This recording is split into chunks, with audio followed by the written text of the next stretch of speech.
צהריים טובים מטורונטו, קנדה. אלפי יהודים נמצאים כרגע בדרך לאוטווה, לבירה, לקראת מפגן תמיכה מול הפרלמנט, בקריאה בעצם לא רק לתמיכה בישראל, אלא גם למלחמה חסרת פשרות באנטישמיות הגואה, לא רק בקנדה אלא בצפון אמריקה בכלל. אנחנו מיד נצטרף לשידור מהשטח, מהכיכר שם באוטווה, וגם אנחנו נשוחח עם ישראלי שמעל 20 שנה נמצא כאן בקנדה, רונן אברג'יל. שלום רונן, מה שלומך? טוב לראות אותך. בסדר, טוב, תודה, טוב לראות אתכם. אתה לא באוטווה היום? היום, לצערי לא, הייתי רוצה להיות, אבל המציאות קצת שונה, לא כל כך הסתדר, אבל אני מאוד מאוד גאה באלפי הישראלים שמפגינים את הגאווה שיש להם ואת הרצון שלהם להשגת יעדים. בהחלט. ליבי איתם. אנחנו ממש לפני כמה דקות קיבלנו סרטון מאוטובוס מלא בבני נוער יהודים מבית ספר יהודי כאן בטורונטו, שממש בדרך לאוטווה. כל הדרך מושלגת, כמו שאתה יודע, יש סופה היום באוטווה. בוא נראה את הסרטון הקצר שהם שלחו לנו.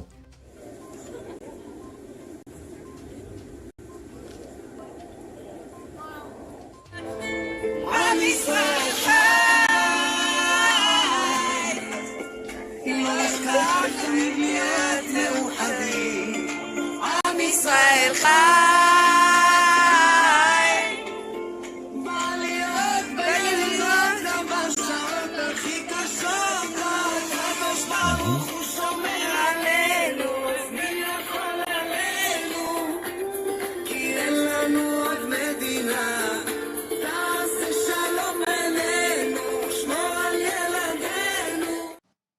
ואת זה הם שרים בדרך לאוטווה עם השלג, וזה ממש מלפני כמה דקות, מרגש. פשוט מאוד מאוד מרגש, צמרמורות וגאווה, פשוט תענוג לראות את הסרטון. אתה יודע, אנחנו עכשיו מדברים, ואנחנו מחכים בעצם שהעצרת תתחיל באוטווה, ואנחנו גם עם עין אחת כל הזמן על מה שקורה בארץ. בשעות האחרונות יש קרבות קשים בתוך עזה, אוגדה 162 שם נלחמת בעוצמה, ויש קרבות מאוד, לפי מה שאני קורא, קרבות עזים, ואנחנו כולנו בתפילה שנעבור את הכל בשלום. ודווקא היום זה מרגש שיהדות קנדה יוצאת בעצם באלפים לרחובות, בעצם כדי למחות, ולא רק למחות אלא בעצם להפגין הזדהות עם ישראל. למרות המרחק הגדול, אנחנו יודעים שיהדות קנדה מאוד קרובה לישראל, לכולם יש משפחה שם, אתה יודע, אז בוא תספר קצת מהנקודה שלך, עד שאנחנו נקבל את השידור מהכיכר שם. אתה הרבה שנים נמצא כאן, אבל אתה ישראלי, אני מעריך, כאילו שעזבת אתמול. ספר לי קצת. קודם כל אני צבר. נולדתי בארץ, גדלתי בארץ במשך 28 שנים, ואני פה כבר 26 שנה. מה אני אגיד לך? הלב תמיד יהיה בארץ. הלב תמיד יהיה בארץ, תמיד אנחנו נהיה שייכים לשם. גם אם אנחנו פיזית נמצאים פה, הלב תמיד שם. וזה משפט שכמובן שומעים אותו מהמון ישראלים שחיים בחו"ל. אנחנו חלק מהעם, אנחנו חלק מהארץ. וזה קשה, החלוקה הזו קשה, אבל ליבנו תמיד איתה, תמיד. כן, ואנחנו עוקבים גם כל הזמן אחרי מה שקורה בארץ. אתה יודע, הנה, אנחנו עכשיו רואים צילומים שמתחילים להגיע מאוטווה שם, מהכיכר, אבל אני אומר, כל הזמן עוקבים אחרי מה שקורה בארץ. ספר, כמה פעמים אתה מוצא את עצמך מתעדכן בכלל, ובוא נגיד עכשיו בתקופת המלחמה בפרט? בוא נגיד ככה, גם בזמן מלחמה וגם בזמן שלום, אני 24/7 מתעניין בכל מה שקורה בארץ, גם אם אני לא חי שם. אם זה קשור למצב הביטחוני ולמצב הכלכלי ולמצב החברתי ולכל ענף וענף. כל ישראלים שחיים פה, יש להם, אם זה אפליקציה של חדשות מישראל, או עוקבים בכל דרך שהיא, אחרי כל מה שקורה בארץ. אני חושב שכל הישראלים מחוברים בכל דרך, 24/7. כן. המתח הוא אולי קצת יותר כרגע, בגלל המצב הביטחוני, בגלל מה שקורה בארץ, רמת המתח אצלנו קצת יותר גבוהה, אבל תמיד מחוברים. יודעים מה שקורה בארץ כל הזמן. ספר קצת מאיפה אתה מגיע בארץ, במקור? אני במקור מבת ים. נולדתי בתל אביב, גדלתי בבת ים, באזור המרכז, בן למשפחה של 6 נפשות. יש לי עדיין 4 אחיות והמון אחיינים ואחייניות בארץ, בני דודים, דודות, דודים, כל המשפחה שם, חברים, חברי ילדות, מבת ים. אני מתעסק, כמו שאתה יודע, בעיצוב שיער כבר קרוב ל-40 שנה. אתה בא לאחת המספרות הכי ותיקות, אם אני לא טועה, פה בטורונטו בכלל, ובוא נגיד הישראלים בטוח. ברחוב יאנג סטריט, יש לך מספרה מאוד ותיקה ברחוב יאנג. אני כבר נמצא ביאנג סטריט משנת 2001. כמובן שלפני זה הייתי קצת באזור יותר יהודי ישראלי, שזה היה באטרס וקלארק, באטרס ואטקינסון, אבל בעיקרון אני ביאנג סטריט כבר משנת 2001. באתי לפה במטרה לעבוד בין כולם, לראות עם כל הזרים, עם כל האנשים, כל התרבויות. יצא לי להיות מעורבב, לכן אני כבר מעל 20 שנה באזור. כן. אוקיי, אנחנו ממתינים עדיין להתחלה של השידור מהכיכר שם באוטווה, וזאת הזדמנות מצוינת לעשות הפסקה של 30 שניות לחסויות, ואז כמובן להמשיך. אז פרספקטיבה משודרת בחסות עמותת ידידי סורוקה קנדה, הקהילה הישראלית והיהודית בקנדה, תומכת מזה שנים רבות במרכז הרפואי סורוקה, המעניק שירות רפואי ליותר מ1,000,000 תושבי הדרום. כעת, בזמן מלחמה, נענה סורוקה לאתגר הלאומי ומעניק למטופלים את המעטפת הרפואית והמקצועית בתנאים המתאימים והטובים ביותר. לתרומות מקנדה היכנסו ל-canadahelps.org ובחרו תרומה לעמותת ידידי המרכז הרפואי סורוקה. כיפת הברזל הרפואית של ישראל. יאללה. השאלות. קדימה! טוב, אנחנו רואים את החבר'ה שבדרך לעצרת ממשיכים בשמחה שלהם שם. אנחנו עוקבים אחרי בעצם הנסיעה שלהם, הם אמורים להגיע ממש בקרוב לשם, ויש לנו גם צלם שם שמצלם מהכיכר עצמו. אנחנו עדיין מחכים לתמונות שמגיעות מאוטווה. עשרות אלפי, לפחות 15,000 יהודים, לפי מה שאני מבין, כבר נמצאים בדרך לשם. ואולי עד שהשידור יתחיל מאוטווה, זאת תזכורת טובה. בעצם זאת הזדמנות טובה להיזכר בחלק מהרעיון שנתן לנו שגריר ישראל בקנדה, מר עידו מועד, רק לפני כמה ימים כאן בערוץ. בואו נראה קטע קצר, בבקשה. אנחנו ישראלים, אבל אני גם אומר, לא לפחד, אנחנו מי שאנחנו, אנחנו צריכים רק להיות חזקים יותר ביחד. אנחנו צריכים להיות יותר מחוברים גם לעצמנו וגם לזהות שלנו וגם לקהילה שלנו. כן. אני חושב שזה המסר העיקרי, לא רק כאן, אלא בכלל לצופים, לכל מי שצופה בנו עכשיו, חברים וחברות, אחים ואחיות יקרים. זה הזמן שלנו, זה זמן היסטורי, זה זמן שבו מדינת ישראל ועם ישראל נמצא במבחן שלא היה כמותו. ואני חושב שביחד, כשאנחנו נדע להתחזק ולחבור אחד לשני, להסתכל אחד לשני בעיניים ולהגיד, אז הוא קצת ככה וקצת, אבל הוא אח שלי, הוא אח, או היא אחות, כולנו כאן ביחד, זה מה שייתן לנו את הכוח, זה מה שייתן לנו את האפשרות להרים את הראש ברחוב וללכת בעד מי שאנחנו, כי אנחנו חזקים, היינו חזקים ונשאר חזקים, אנחנו ננצח כי העקרונות שלנו הם אוניברסליים, וכי אנחנו יודעים את הדרך קדימה. אז בעניין הזה אני אומר לכולם, מאוטווה או מטורונטו או מוונקובר, מכל מקום שאתם לא נמצאים בו, אנחנו נהיה ביחד ונחזיק ביחד, והעצרת ביום שני, ב4 לדצמבר, באוטווה, היא עצרת סופר חשובה, משם יוצא עוד קול חזק ומשמעותי לכולם, לכל העולם, לממשלה כאן בקנדה ולציבור בעולם כולו, שכאן נמצאת קהילה יהודית, ישראלית, חזקה וגאה, שמאמינה בעם ישראל ומאמינה בעוצמה של עם ישראל. והנה אנחנו רואים כבר תמונות ראשונות מהשטח שם. וואו, הקור, רואים את הקור. היי אורית. עכשיו הגענו לפרלמנט היל באוטווה. אנחנו פה עם עוד אלפים של אנשים תומכים בישראל. זה כל כך חשוב שאנחנו פה היום ושאנחנו נמשיך לתמוך בישראל, כי עם ישראל חי, לא משנה מה, עם ישראל חי. עם ישראל חי. אנחנו רואים שיש שם מתחילים להתאסף דגלי ישראל.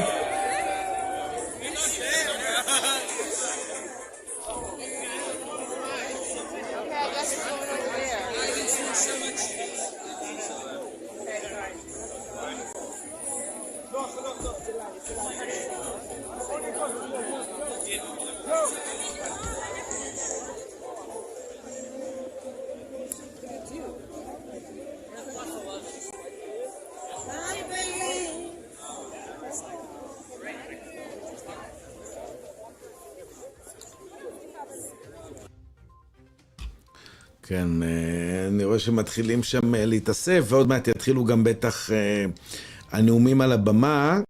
רונן, מה זה עושה לך לראות את התמונות האלה? שתף.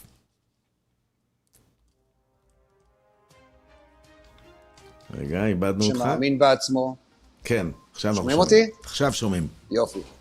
אני אומר, אני מאוד גאה, וזה כיף לראות חבר'ה צעירים מכל השכבות, תומכים במה שהם מאמינים בו, מפגינים את מה שהם מאמינים בו, עומדים מאחורי זה. ועוד דבר קטן, מאוד אהבתי את הדברים של השגריר שדיברת איתו, מאוד אהבתי את הדברים שהוא אמר.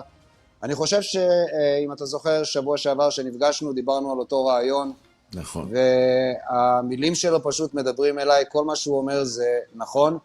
אנחנו חייבים להתאחד, חייבים להיות ביחד, כי רק ברגע שאנחנו גאים במה שאנחנו, אנחנו לא צריכים להתנצל בשביל מה שאנחנו, אנחנו צריכים להיות אנחנו ולהיות גאים במה שעשינו, בהישגים של העם הזה, ואני חושב שזה חשוב מאוד שנתאחד, ונאמין בעצמנו, ונתמוך אחד בשני, וכמו שהוא אמר, כל ישראל אחים, אח שלי בכל דבר.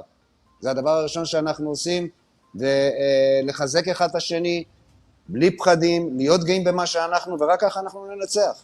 אין דרך אחרת. כן, אין ספק. ואנחנו מחכים לעוד תמונות שיגיעו מאוטווה, שם בעצם אלפי ישראלים ויהודים בשעות אלה מתאספים. אנחנו לאט לאט מתחילים לקבל עוד ועוד תמונות משם. זה קורה בפרלמנט היל. הפרלמנט היל זו גבעת, בעצם הגבעה שם של כל אזור הפרלמנט, ותכף יהיו איתנו גם מרואיינים משם. כן, זה מדהים. כן, זה קורה עכשיו. אנחנו רואים שיותר ויותר אנשים מתאספים שם בכיכר.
כן, השידור שם נקטע, אבל הוא בטח תכף יחזור.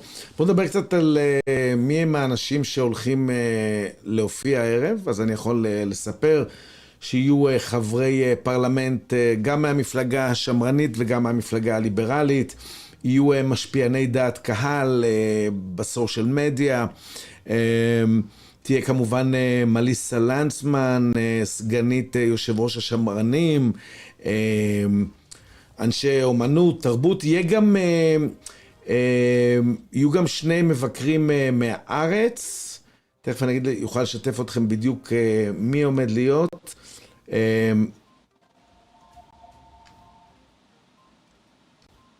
יהיה גם אוהד לפידות, ישראלי, קנדי, שביתו תפארת נרצחה בפסטיבל נובה. הוא גם עומד לשאת מילים על הבמה, וגם מוריאן לשם, גם יהודי קנדי, שהבן דוד שלו רומי נמצא כרגע בין החטופים בעזה. כלומר, אנחנו נשמע גם מבני משפחה של נרצחים, וגם מבני משפחה של חטופים שיהיו על הבמה. בארץ כרגע יש הצהרה של דובר צה"ל, אז אנחנו נמתין גם שזה יסתיים ונמשיך את השידור שלנו מאוטווה. אנחנו ממתינים שהשידור מהארץ של דובר צה"ל יסתיים, וגם שאנחנו נקבל את השידור מאוטווה, ואז נמשיך. אוקיי.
אוקיי, ועכשיו אנחנו חוזרים לשידור ונמצאות איתנו מאוטווה. אני רואה את אורית ורביטל, שלום לכן. ספרו קצת על הדרך. קשה לנו לשמוע אותך, רונן. ספרו על הדרך קצת, איך הייתה הדרך? הדרך הייתה מדהימה, התלמידים כולם מאוד עם מורל גבוה, הצוות עם מורל גבוה, אנחנו שמחים להיות פה, נרגשים, הגיעו המון אנשים, אלפי אנשים, אנחנו תכף נסובב את המצלמה ותוכל לראות את כמות האנשים שהגיעה לפה, כולם עם דגלים, קצת קפא לי הפה מהקור, כן, יורד עלינו קצת שלג. אבל כולם עם דגלים, עם כובעים, עם מורל גבוה, עם שירה, נכון, עם גאווה גדולה. הנה, גאווה גדולה כולם פה, ועם ישראל חי, כמו שנאמר. וואו, אז רק למי שלא, אני רואה שם גם את אורית, היי אורית, ספרי קצת איך הייתה הדרך ואיך מרגיש לך להיות שם. מרגש בטירוף, יש פה אלפים של אנשים, ככל שאתה רואה פה, אתה תראה מאחורינו אלפים של אנשים, הם תוקעים פה בשופר, כל מיני אנשים עם שלטים, עם דגלים על הגב, מחזיקים, מרגש בטירוף. ולא היינו רוצות להיות באף מקום כרגע אחר. לגמרי. כמה חבר'ה מהבית ספר שלכם הגיעו בערך?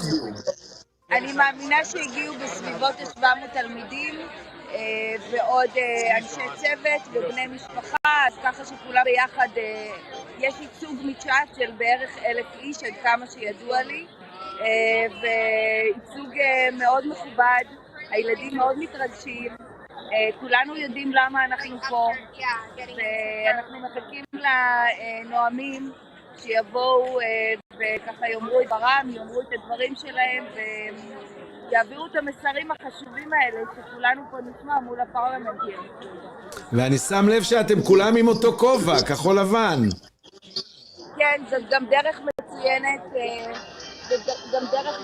לזהות את כל התלמידים, שאף אחד חלילה לא ילך לאיבוד, אבל כן, המטרה של הכובעים היא בעצם לייצר אחידות ורעות, וכולנו יחד. ובהחלט זה עובד, זה מצוין. אנחנו נראה לכם קצת...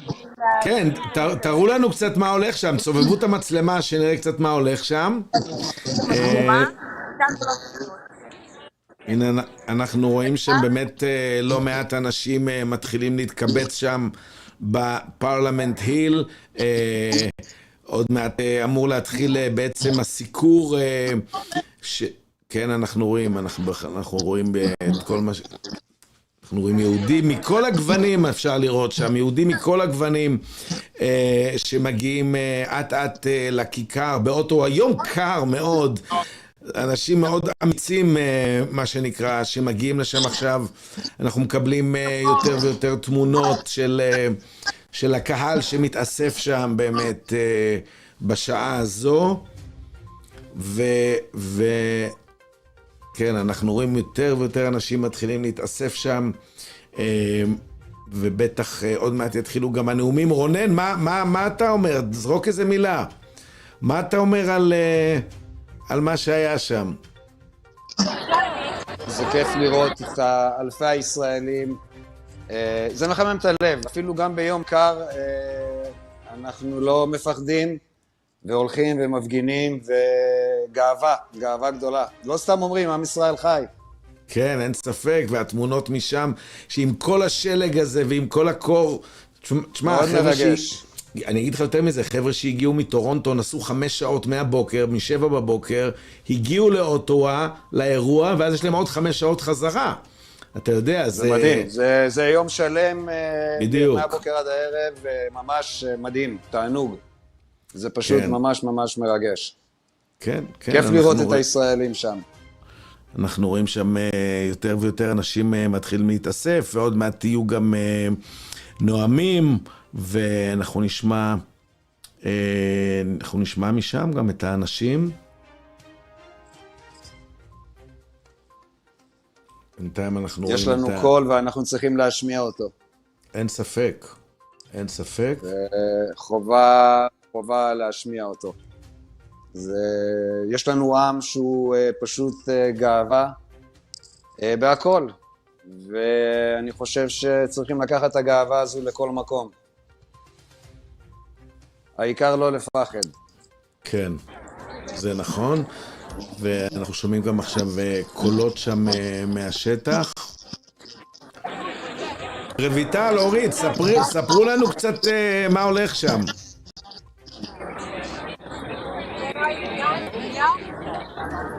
ספרו קצת מה הולך שם. היי רונן. היי, ספרי קצת את מי אתם פגשתם אנשים, ספרי קצת מה הולך שם. כן, אנחנו פוגשים כל הזמן אנשים מהקהילה היא טורונטו, פוגשים המון אנשים, מכרים, חברים, אנשים באו לפה באמת, נסעו את 4 שעות, נכנסו לאוטו והגיעו לכאן, לאוטווה. מאוד נעים וכיף לפגוש אנשים שבאו לתמוך, וכולנו אחים, כולנו כאן ביחד, למרות השלג ולמרות הקור קצת. אנשים עם מורל גבוה, וזה מה שחשוב. עם ישראל חי. עם ישראל חי, אמן, אמן, אמן. את רואה גם רונן אברג'יל, את מכירה אותו מטורונטו, הנה שם, תגידו שלום. היי רונן. גאה בכם, תענוג לראות אתכם, כל הכבוד. באמת כל הכבוד. כל הכבוד לכם על המאמץ, זה נכון. רק ביחד ננצח. רק ביחד. יש לנו פה רוח, ויש לנו את כל מה שצריך, את כל כמות האנשים. אנחנו פה בשביל להשמיע את הקול שלנו, וזה מה שחשוב, זה מה שצריך לעשות. זה הדבר הכי חשוב. הכי חשוב להשמיע את הקול שלנו ולהיות גאים במה שאנחנו. ולא לפחד, לא לפחד, לישראלים פה שמפחדים, לא לפחד. אנחנו מדברים על זה בינינו, לא בשידור, אבל הרבה מפחדים, לא לפחד, חבר'ה. לא לפחד, חבר'ה, לא לפחד, לא להתבייש. להיות גאים במה שאנחנו. להיות גאים במה שאנחנו, במי שאנחנו, יש לנו אחים ומשפחה, לכולנו בישראל, שבאמת עושים שם את העבודה קשה, ובאמת נלחמים, ובאמת מגנים על כולנו. אז המעט שאנחנו יכולים לעשות זה לבוא ולהשמיע את הקול שלנו כאן בקנדה, וזה בדיוק מה שאנחנו עושים, וכל הכבוד לכל מי שהגיע, כל הכבוד. באמת כל הכבוד, ורק שתדעו שהמעט הזה זה המון. אין מעט, כל טיפה שווה הרבה. כן, זה לא כל כך מעט, אנחנו רואים אלפים שם כרגע בכיכר, מול בניין הפרלמנט. כן, אנחנו רואים יותר ויותר אנשים שם. אנחנו תכף נשמע גם... זה מה שנקרא לא לפחד. לא לפחד, נכון, לא לפחד. ולא לפחד זה בכל הרמות, זה, אתה יודע, זה גם לא לפחד, אנשים מורידים את הדגלים, מגן דוד, מזוזות, כל מיני שטויות אנחנו שומעים. חבר'ה, אתה יודע, להרגיע, אני ואתה מדברים על זה לא מעט, שלא צריך לפחד כל כך. אני גאה במה שאני, ושידעו את זה, ומי שלא אוהב אותי, יש לו בעיה. אני אוהב את העם שלי, ואני אוהב את כל האחים שלי. רונן, אתה סיפרת לי, יש לך ילד בן 16, 17? 19. אוקיי, וסיפרת לי שפעם ראשונה, הילד שלך הוא קנדי לגמרי, אמנם בן של ישראלי, אבל סיפרת לי שבפעם הראשונה הוא התחיל לדבר איתך ואמר לך, אבא, אני חושב אולי לנסוע לצבא בישראל.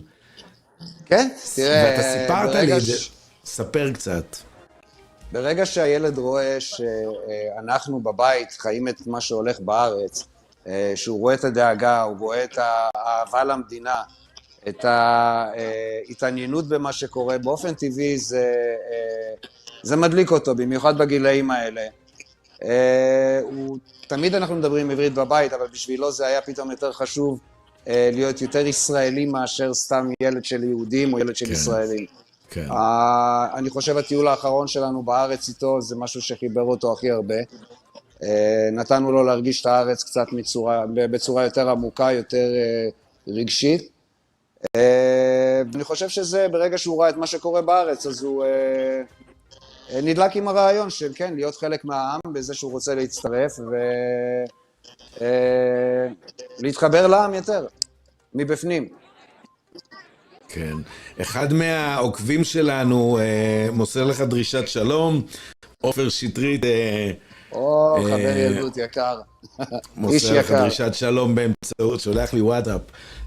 נהנה לראות את תודה רבה, השידור. תמסור לו בחזרה, זה כיף. הנה, הוא שומע אותך כרגע, הוא צופה בשידור. יפה. אנחנו רואים שעל הבמה מתחילים שם להתארגן. אנחנו כמובן נמתין לשמוע את הדברים משם. אולי אנחנו רואים שם שהם עדיין מתארגנים. רויטל, יש לך שם את אביבה במקרה? לשאול אותה כמה שאלות? היא לידך? היא לא לידינו, אבל אנחנו ננסה למצוא אותה וגם נתחבר אליכם חזרה ברגע שיתחילו כל הנאומים. יש כרגע כן. אלפים של אנשים שעדיין ממשיכים להגיע. אנשים עוד מגיעים כל הזמן. כן, כן, הבנתי. כל הזמן, זה ממש, כן. כן. אנחנו רואים גם שעל הבמה הם עוד מתארגנים.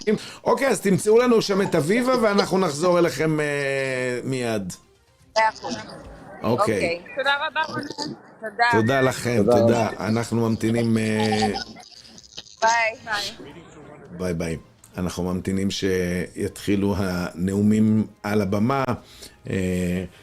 גם כפי שציינתי קודם, בני משפחה, גם של חטופים וגם של נרצחים מהמסיבה, יישאו דברים. אנחנו ממתינים לזה.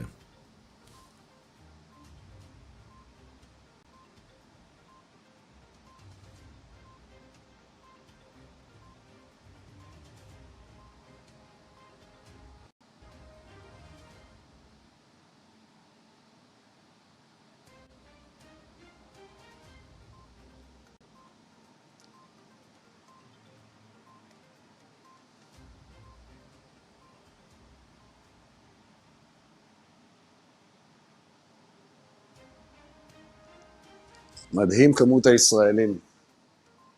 פשוט מדהים. כן, כן, כן. זה כיף לראות את זה, זה מחמם את הלב, את התמיכה, את הגאווה. תענוג. כן.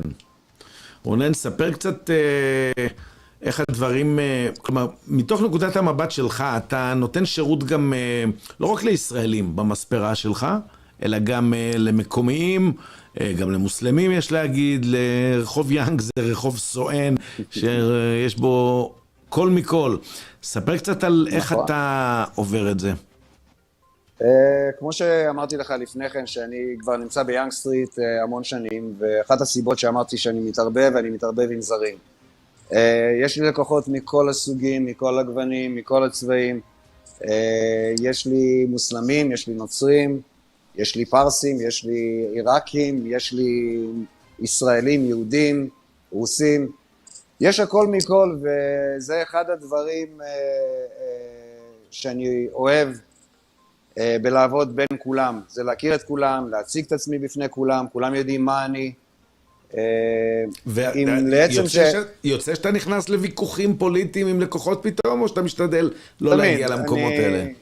כמו שאתה יודע, אני דעתן, ואני אוהב להיכנס לוויכוחים, ואנחנו כן מתווכחים, אבל הכל ברוח טובה, הכל בנעימות, נשארים חברים, אני מכבד אותם, הם מכבדים אותי, יש המון תמיכה מהקהילה האיראנית שנמצאת איתי פה, ממש תמיכה מדהימה, הם כל כך מבינים את ישראל, הם כל כך תומכים בישראל, דווקא לפני השידור שמעתי מחבר איראני, שהם שונאים את החמאס יותר מאשר הישראלים שונאים אותם. זה עד כמה שהם מתאהבים את הארגונים, את האייתולה ואת החמאס, בגלל שהם באים משם, הם מבינים את זה, הם יודעים מה זה, והם שונאים אותם יותר מהישראלים, יותר מאשר הישראלים שונאים אותם. הם מאוד אוהבי ישראל, תענוג פשוט להרגיש את זה פה. לא הרגשתי שום דבר אישית, אני מלהפך, מרגיש המון תמיכה, ואנשים ממש, כל הכבוד להם. כן. אנחנו ממשיכים לקבל את השידור מאוטווה, משום מה אנחנו לא מקבלים משם סאונד עדיין, אבל אני מעריך שזה מיד יסתדר. בואו נמשיך לצפות בינתיים במה שקורה שם, ונמתין לסאונד שגם ייכנס.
to cease to deny the undeniable Jewish connection to our homeland, so we can actually begin to transcend these cycles of war that Israel has never started.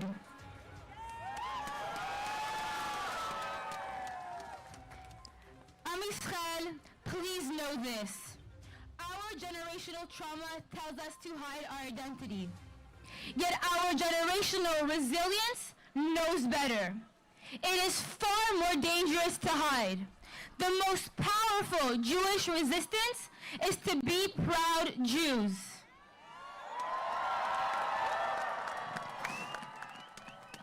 The horrors of October 7th, the cruelty endured by the 250 hostages stolen by Hamas, the current surge in anti-Jewish violence across the globe, the scale and the severity of this violence speaks for itself. But so too does the silence from the world.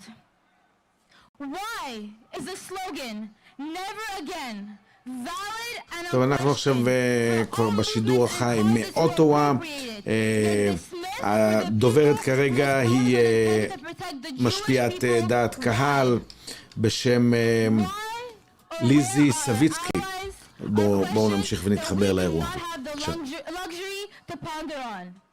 In this historic moment, if there is anything that we have learned, it is that now is a time for action. They lied as he hypothesized. The Jewish people have been thinking for thousands of years. That hasn't exactly served us. The Kaf stands corrected. Therefore I am. Maintenant le français. Alors, cela c'était un petit clin d'œil à notre très cher Hébert Pagani. Je lui rends hommage en lisant ces mots. Descartes avait tort. Je pense, donc je suis. Ça ne veut rien dire. Ok. Nous, ça fait 5000 ans qu'on pense et nous n'existons toujours pas. Je me défends, donc je suis. Je suis fière d'être juif et je suis fière d'avoir étudié ici à Ottawa. Pendant mes études en droit civil et en droit commun, tous les matins, je me réveillais avec la vue du Parlement du Canada. C'était inspirant.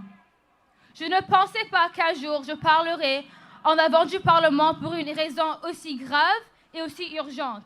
Mais s'il y a une chose qu'on a appris, c'est qu'il faut qu'on se batte pour faire valoir notre droit. Avec ça, je vous laisse. Am Israël Chai.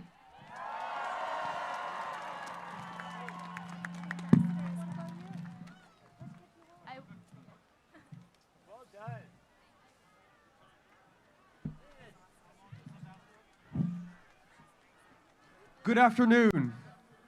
My name is Orr, and I'm a fourth-year student at Carleton University here in Ottawa. Like many of my fellow students here today, I've experienced many ups and downs throughout my university career, and lots of them were to be expected. Late nights, crunch times for deadlines, worrying about group products were all to be expected. What I did not expect was the amount of harassment and openly accepted discrimination, even in front of other people, that I would have to face on campus as a visibly Jewish student. I wear a kippah, which for me and for other Jewish men who choose to wear one is a proud display of who we are as Jewish people. I am deeply troubled by the fact that, especially after October 7th, this act of faith has come to be politicized alongside with the rest of my Jewish identity. This is the experience of myself and for my Jewish peers on campus. While I do not feel the need to hide my Jewish identity, and I hope that none of you do either, I have been faced with significantly security concerns that I would not wish upon anyone.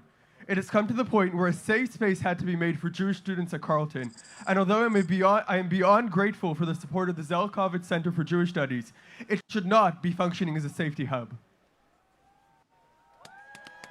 Outside of my own experiences, I, like all of you, have heard countless stories from Jewish students in tears who could not attend classes anymore because they do not receive any reprieve from harassment in their classes, and they have to deal with unmonitored conversations encouraged by their professors where they're called oppressors and colonizers.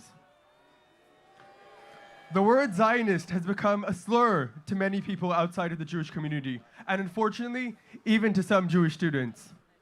Openly identifying as Israeli has gotten students on my campus physically assaulted. Being Israeli myself, I know that I found this event particularly upsetting.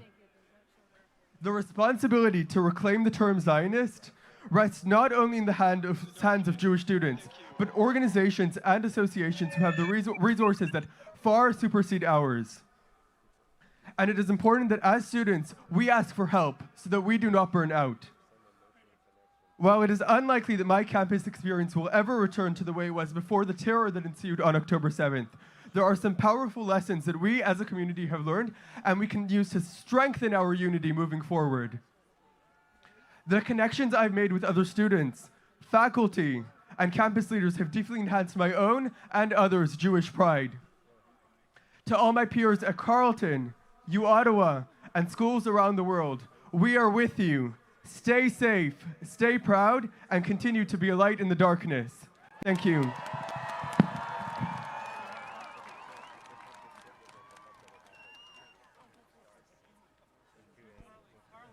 Ladies and gentlemen, please welcome Cantor Ben Lolo of the Spanish and Portuguese Synagogue of Montreal to lead us in the singing of the Canadian and Israeli national anthems. Please sing along the national anthem.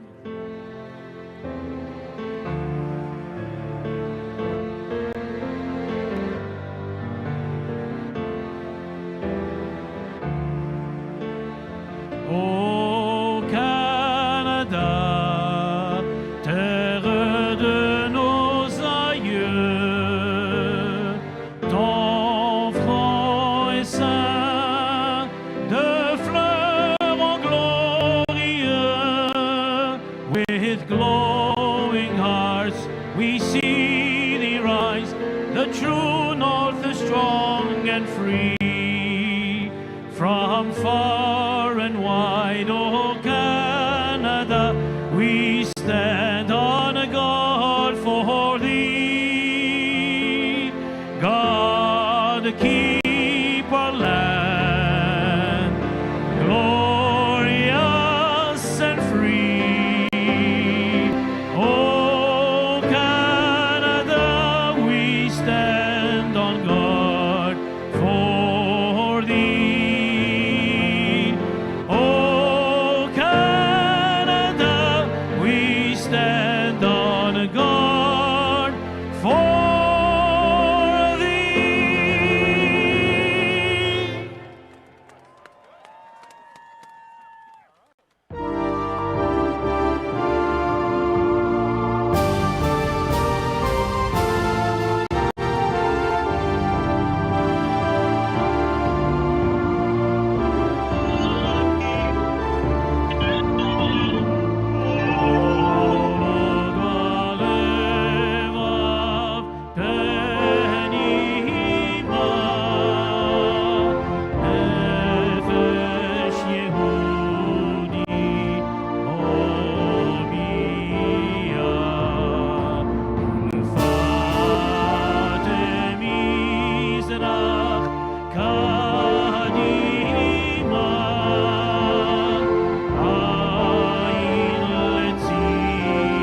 gentlemen, please ישראל welcome חי. His Excellency Ido Moed, the ambassador of Israel to ועכשיו Canada. שגריר ישראל כאן בקנדה, שנכנס זה עתה לתפקידו, עידו מועד, ידבר. בואו נשמע What a את דברי crowd! השגריר. What a crowd!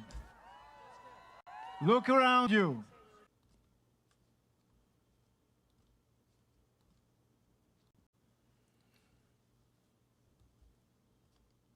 We are not alone.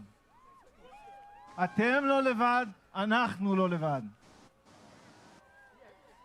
These are historic times for Israel, for the Jewish people, for humanity. The state of Israel, the homeland of the Jewish people, has come under threat, not only militarily, but also ideologically. Israel is not just a country. Israel, it is people, and it's a nation. It has been and remains the one and only homeland for the Jewish people. For the children of Israel, no matter where they may be living. The country of Israel remains the heritage and the homeland of all Jews worldwide. The crowd gathered here today is proof of that. Just as you have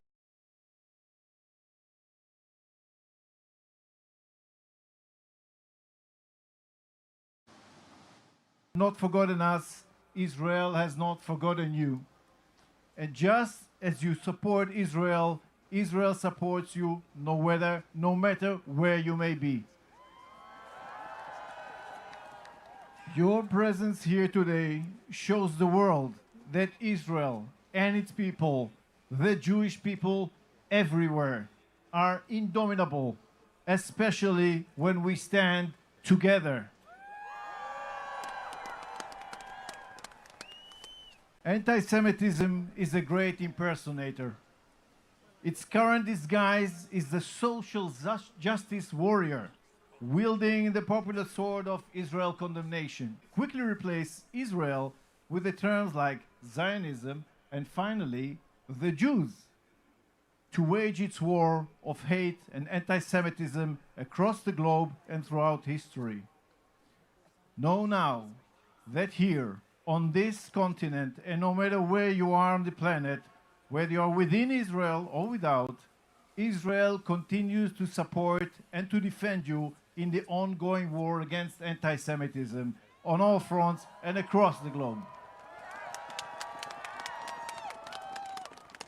These same anti-Semitic tactics are used in an attempt to misinform and mislead the world about Israel's attitude towards the Palestinians. Let me make this very clear. Israel does not oppose the Palestinian people. Israel opposes the terrorist organization known as Hamas. Israel has and will always value all human life. Israel continues to take extraordinary measures more than any other military force in history to prevent the loss of innocent lives. Hamas continues to do the opposite, pushing its own population to the front as human shields. The story who made it her life's mission to help and support the Palestinian need in Gaza tells that story. Jews cherish life. Hamas spreads death. As Jews, we must stand up together for our rights and defend ourselves.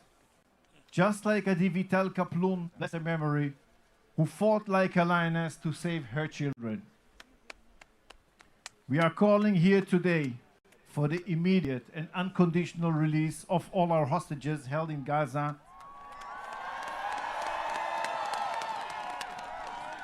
Bring them home! Bring them home! Bring them home! Bring them home! Bring them home! Bring them home! Bring them home! Bring them home! Bring them home! Bring them home! Bring them home now. Among them, Shiri Bibas, with her two children, Ariel, 4 years old, and Kfir, 10 months old. These war crimes and crimes against humanity by Hamas must be stopped. Israel is fighting for that. Similarly, the fight against rampant anti-Semitism must be waged together. ביחד ננצח. עם ישראל חי.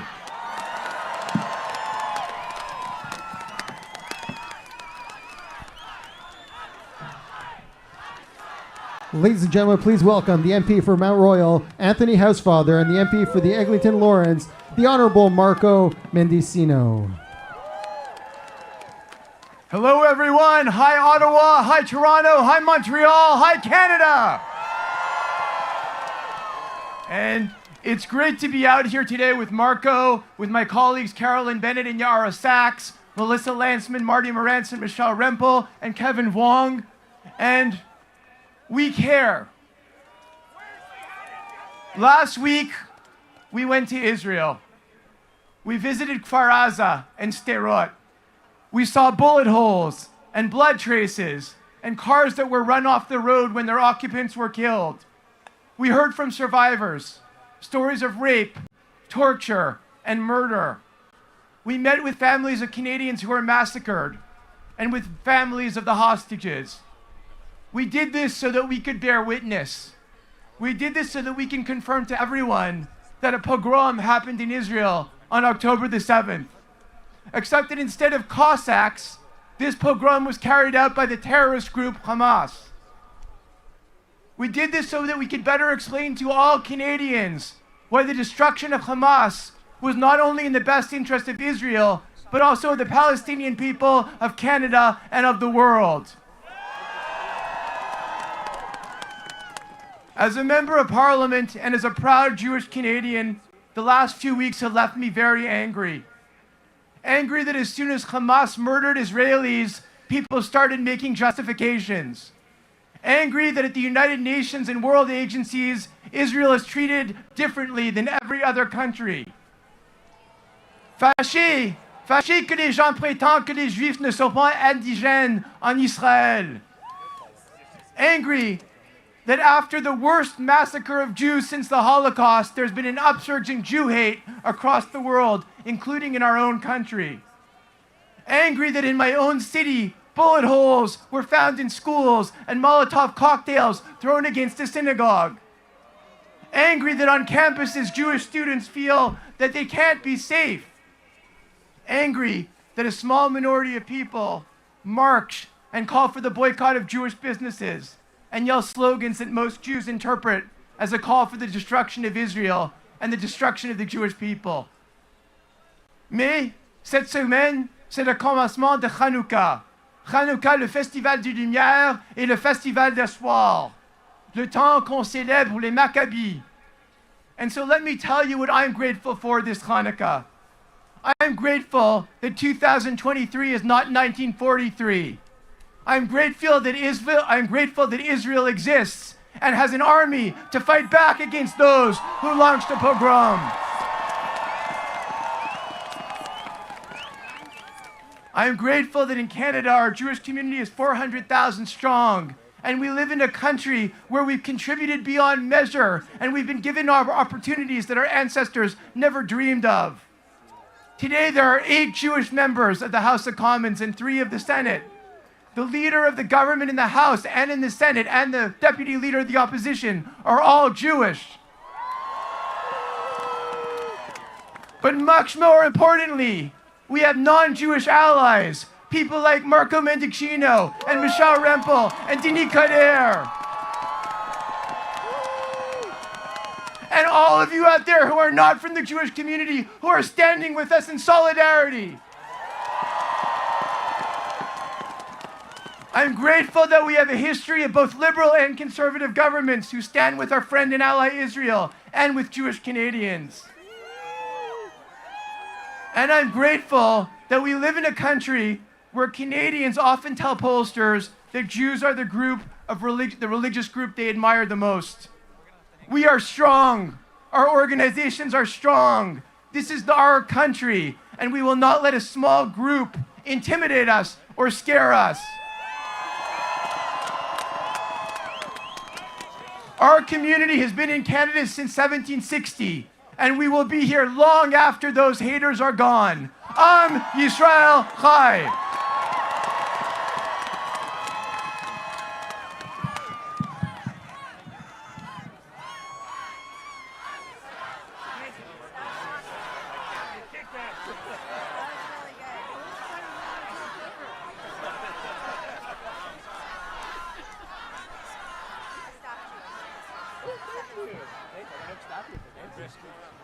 Please welcome the MP for Thornhill and Deputy Leader of the Conservative Party, Melissa Landsman. MP for Calgary Rose Hill, Alberta, the Honourable Michelle Rempel, and the MP for Charleswood St. James, Headingley, Manitoba, Marty Morans. Thank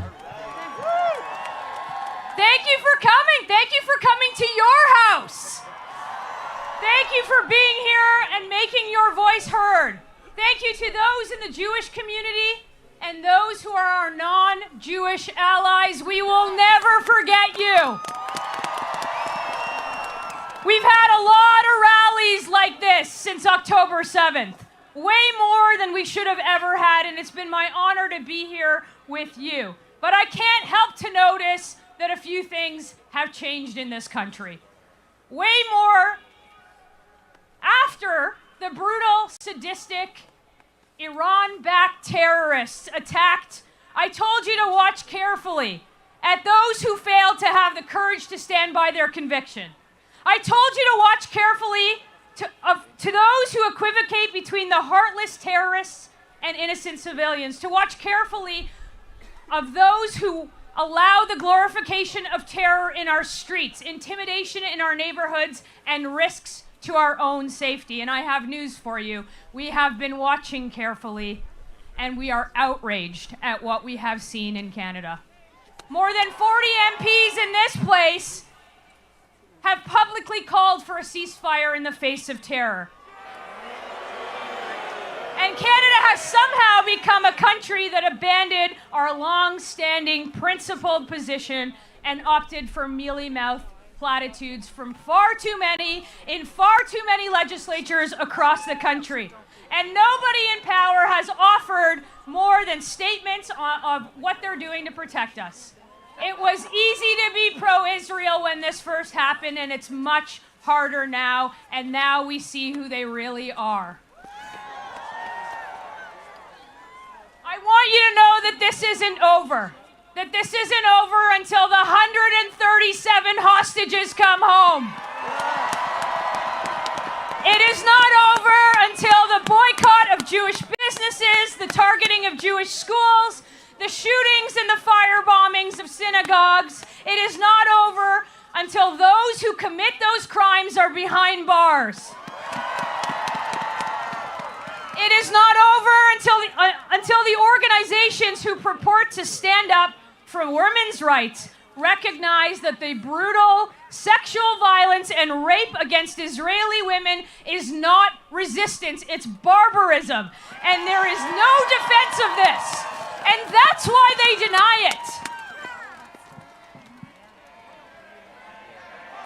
It is not over until the professors and the university administrators who wrap themselves in woke progressive ideology, who have created an environment where Jewish students feel unsafe, are fired for standing with terrorism rather than civilization. And it is not over. It is not over until every politician in this country condemned the faceless, mask-wearing, screaming mobs who are illegally inciting hatred in our street. It is not over, especially until every city hall and every public square do not succumb to the anti-Semitic mobs and they put 2 menorahs up and they let that fire burn. Everybody thinks everything is fine. It's not fine. And we are not going to go away until this is fixed. Michelle Rempel-Garner's not going anywhere. Marty Morantz from Winnipeg is not going anywhere. Our leader, Pierre Poilievre, is not going anywhere. And I am not going anywhere. When everybody else is silent, we will make sure that they hear that silence. When everybody lets us down, we will call them out. And when they betray us, we will vote them out. We will not let freedom of religion and the right to live safety be extinguished under our watch in this country, and neither will all of you. That's why you're here. That's why you're here in huge numbers. And I want you to remember one more thing as you approach Hanukkah. Remember that light will always triumph over darkness. Better days are ahead, and never, ever surrender. Be public about who you are, be public about your Jewish identity, and be very, very proud in this country. We will continue to stand with you. Michelle, Marty, and I got back from Israel where the word surrender doesn't exist. It doesn't exist in their vocabulary, and we want to see Israel win. That's how long we are going to be here. So let me say this. Never have I seen more people united in that country, and I want that to happen in Canada. Do not forget who you are. Thank you very, very much. I'm going to introduce somebody who's very, very special, who knows that never again is now, who has imparted those lessons to Canadians. This is a Canadian hero. Please welcome to the stage, Nate Leipsinger.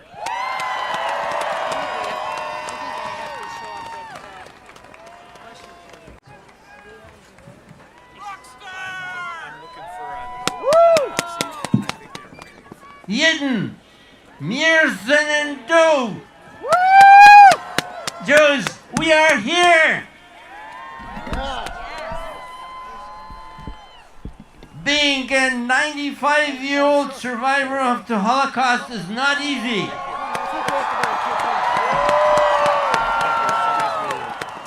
Especially at this time of severe anti-Semitism and the unbridled hatred that we are confronted with. Our students are attacked at the universities and on the streets. Our synagogues are defaced and firebombed. And then came October the 7th, the most brutal and barbaric scene that I have ever seen, or that we have ever seen. I was utterly shocked. My soul was grief-stricken. I lost my hard-attained balance. Fear gripped me. The feelings of 80 years ago returned. I was transported back to Yom Kippur of 1943, Auschwitz-Birkenau. I was 15 years old. I stood in the sky in this yard, and the sky was crimson red, illuminated by the flames shooting out from the chimneys of the crematorium. Flames were consuming the bodies of our people, murdered in a gas chamber moments before. My family was among them. Tears uncontrollably ran down my cheeks. Their fate awaited me too. The world was silent. We had no friends. The state, instead of protecting us, was murdering us. Even the heavens seemed to not to hear our cries and our prayers. We're abandoned, utterly alone. Everything seemed to be lost. The next 2 years are terrible. My father and I suffered through 6 concentration camps, more horrible than I can describe. Finally, we were liberated on May the 2nd, 1945. We realized that we may be the only survivors of our large family. Sick in body, soul, broken-hearted, we confronted the future, but no country would have us. Our struggles have just begun. That was 78 years ago.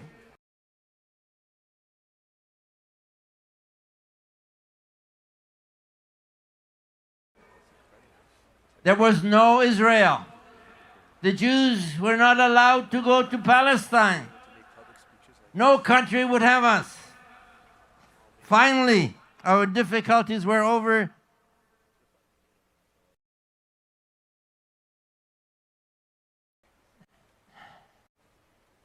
I took a breath And I realize that I'm not in 1943, but in 2023.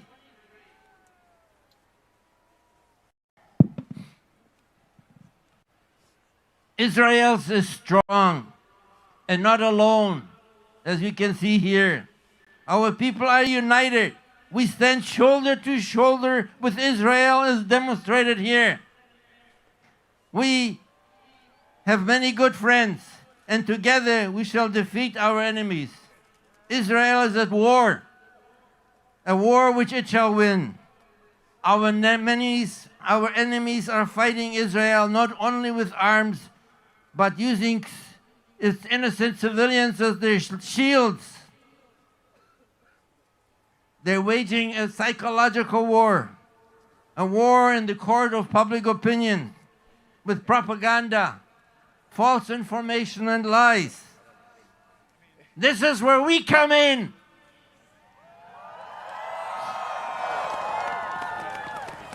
We in the diaspora are not powerless. We shall fight the terrorist propaganda and false narrative with truth and accuracy.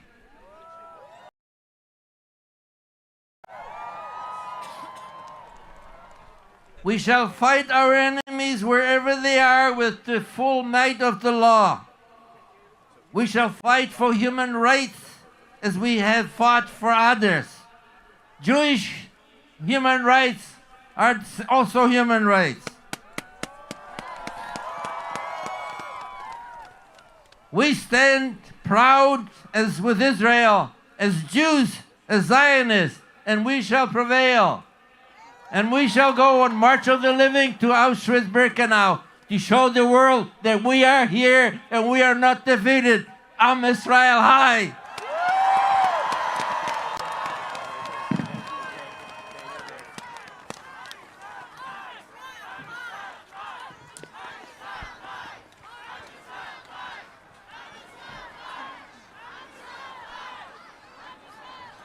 Ladies and gentlemen, please give a warm welcome to Raquel and Alain Luc, whose son Alex was murdered by Hamas at the Nova Music Festival, and to the Lapidot family, whose daughter Tiferet was murdered by Hamas at the same festival.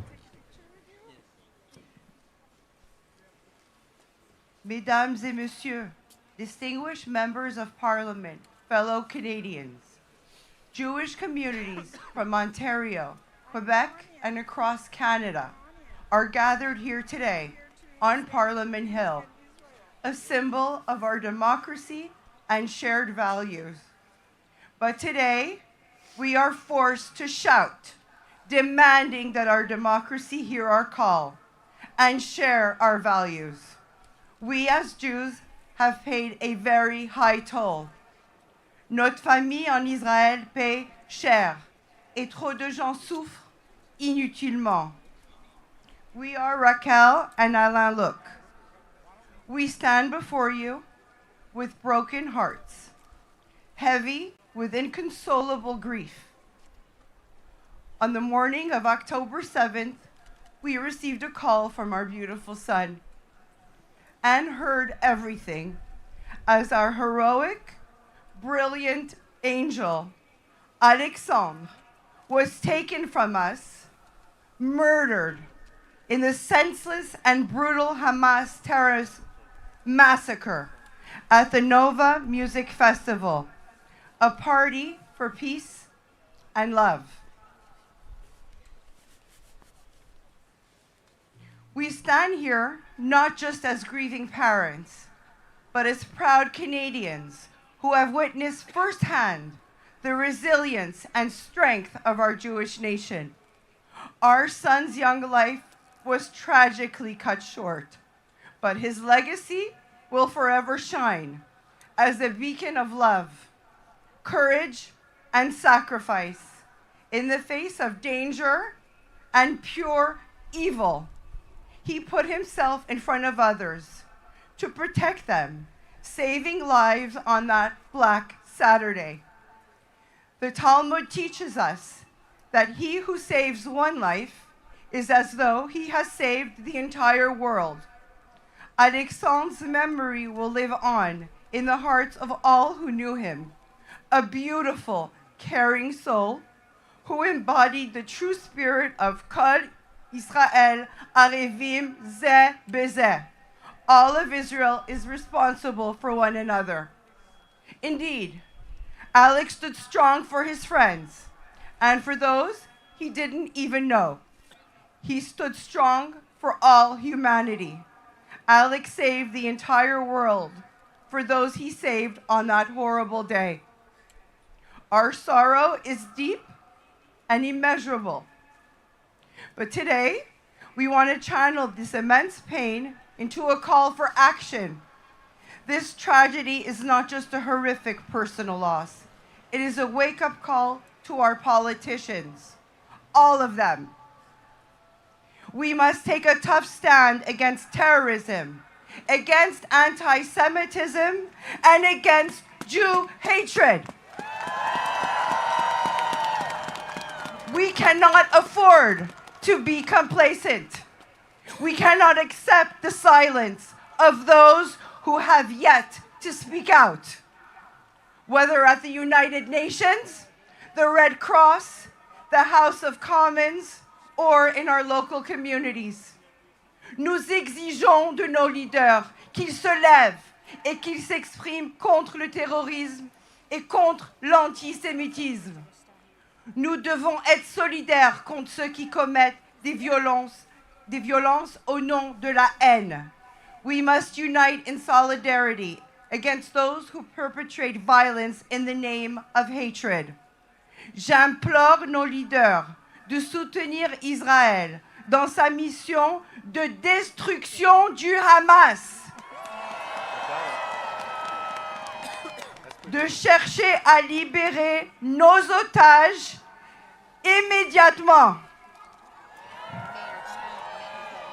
et de rétablir la paix dans la région pour tous les peuples, afin de libérer les Israéliens et les habitants de Gaza du terrorisme. I implore our leaders to support Israel in its mission to destroy Hamas, to seek the immediate release of our hostages, and to restore peace to the region for all peoples in order to free Israelis and Gazans from terrorism. Please let our son's sacrifice not be in vain. Please let us honor his memory by standing up against the forces that seek to destroy the Jewish and Canadian values we hold so dear. Together, as Canadians, let's send a powerful message that we will never tolerate terror. We will not allow Jew hatred to foster in our society, and that we will work tirelessly for a world where every life is valued and every person can live without fear. We will continue to speak up and rally against injustice. May we find strength, unity, and peace. Il y a toujours de l'espoir. Am Israel Chai.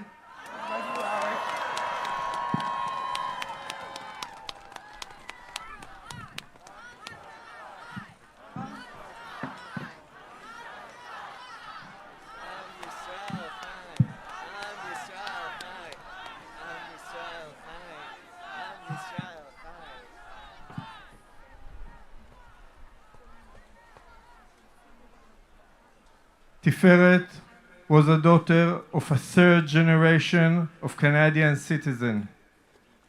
My daughter grabbed life with both hands, beloved and devoted to her friends, devoted to her family. With rare emotional intelligence, Tiferet was our sunshine. A great light to her family and the whole world. Tiferet was in the festival Nova in Simchat Torah. Tiferet was slaughtered just because she is a Jew. Jewish blood is not anarchy. and the Jewish people is not in 1943. And never again is now.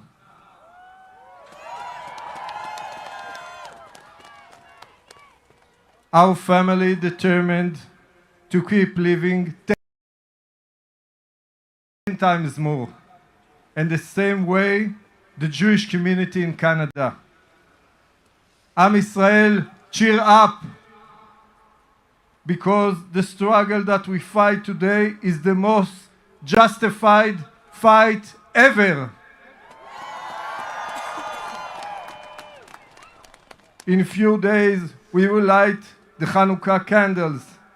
Those candles and the Jewish determination will expel the darkness, so help us God.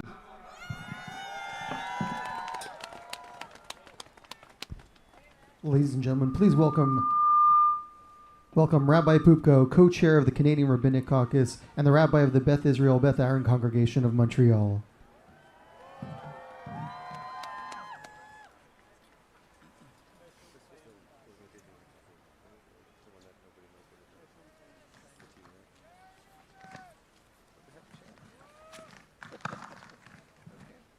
Before I speak, I've been asked to recite a prayer. You know, Tiferet and Alex were extraordinary young people who represent the best of our people. And I want to say a prayer that these families should have strength, that Israel should be safe, and the hostages should come home. We will read from the Psalms of King David. Shir Lamalot, Esa Einai El Heharim, Me'ayin Yavo Ezri, Ezri Mim Adonai, Oseh Shamayim Va'aretz, Al Yitain Lamot Raglecha, Al Yanum Shomrecha, Hinei Lo Yanum, V'lo Ishan Shomer Yisrael, Adonai Shomrecha, Adonai Tzilcha Al Yad Yaminecha, Yomam Hashemesh Lo Yakeka, V'yareach Balayla, Adonai Yishmacha Mikora, Yishma Nafshecha, Adonai Yishmol Tzeitcha Uvoecha, Me'ata V'ad Olam. We should all be safe, and these families should only have strength.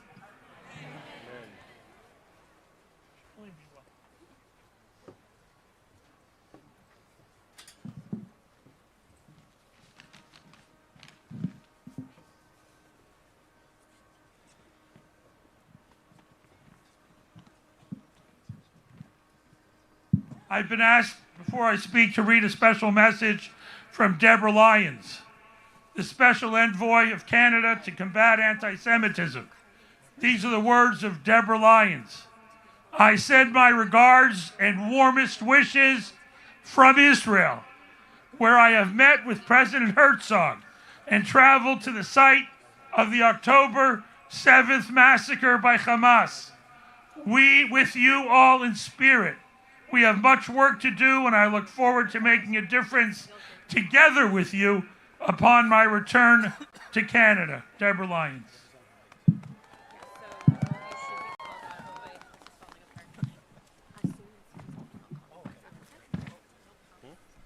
October 7th has brought us great clarity, painful and tragic clarity.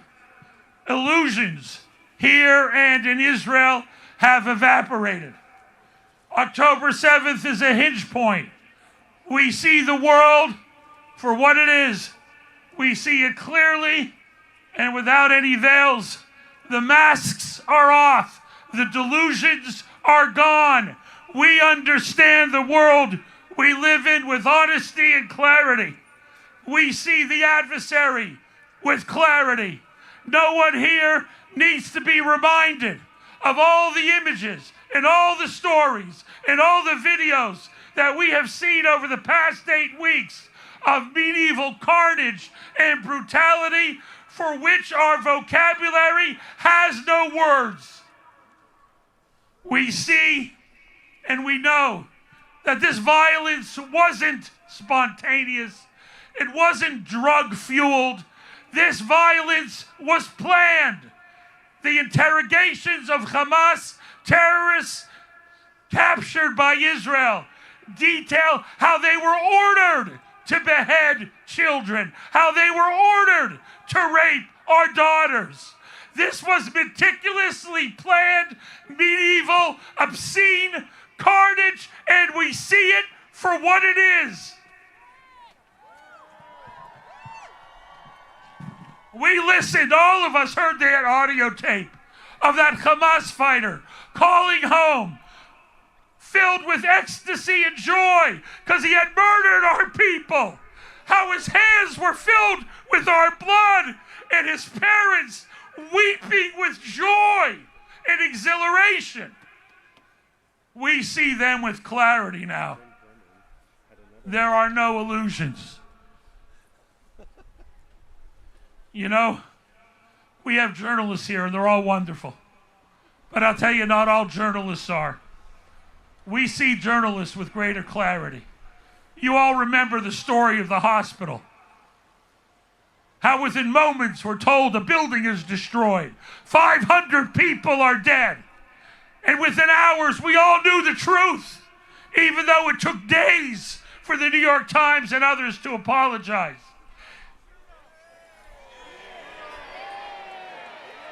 And more than that, and I said it the first day, let's see, this is a test. Will the same journalists who were duped by the Hamas Ministry of Health, say those words without laughing, the Hamas Ministry of Health, days after they said that lie about the hospital, they put out numbers about civilian casualties. And journalists like stenographers write them down and report them with credibility. You were lied to. You were deceived. And you keep believing the liars. It makes no sense.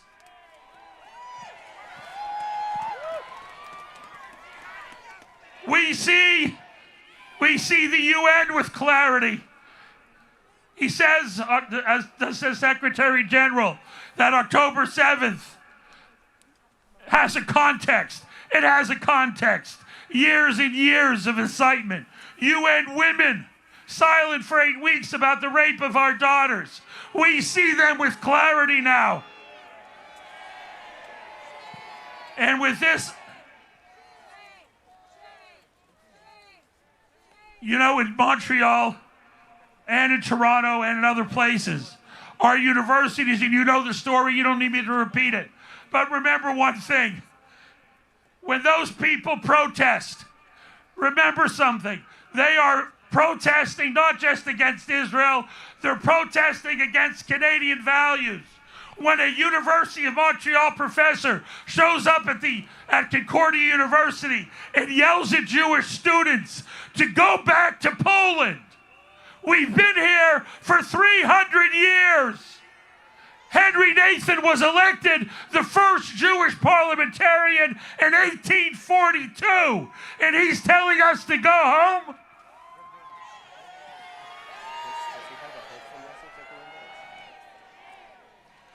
But, you know, Hamas says that they are strong because they value death and that we're weak because we value life.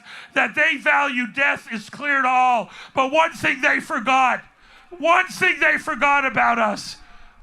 We are the sons and daughters of King David. We are the sons and daughters of Samson and Joshua. We are the sons and daughters of Judah Maccabee. We are the sons and daughters of Bar Kokhba. We are the sons and daughters of Mordechai and Alevish and Tzivya Lubetkin.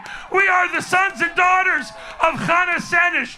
We are the sons and daughters of Yoni Netanyahu. We are the sons and daughters of heroes and fighters. We were here before you, and we will be here after you. Am Yisrael Chai.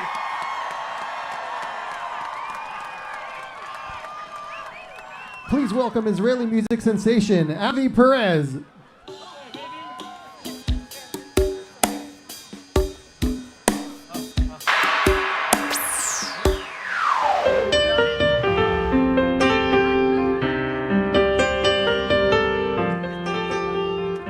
עם ישראל חי.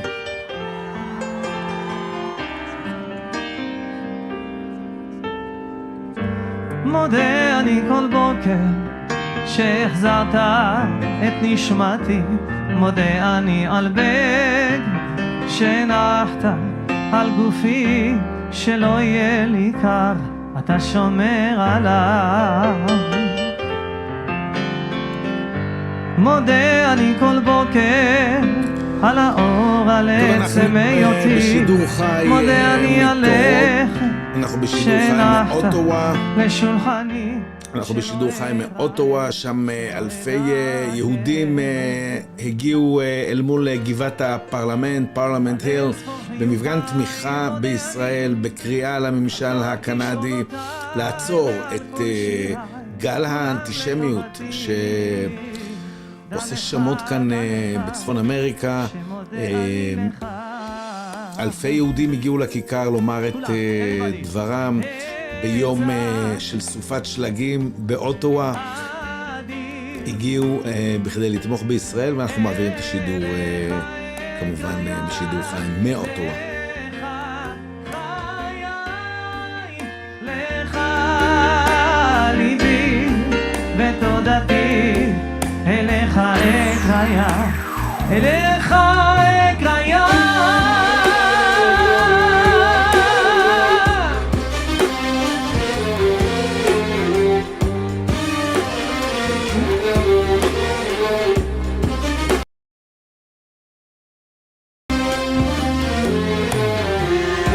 מודה אני כל בוקר על כוחי, על אבי ועל אמי, מודה אני על גשם שנתת בשדותיי, לדאוג לאוהביי, נתת לי חיי.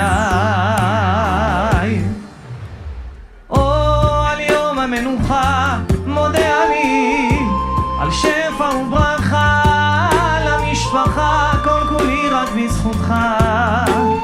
דע לך, שמודה אני לך.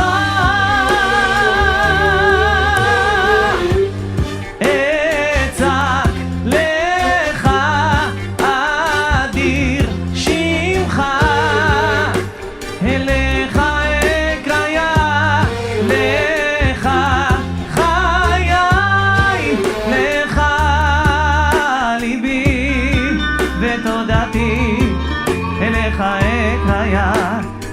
Let me see the flags, everybody, let me see the flags, come on. עם ישראל חי, everybody!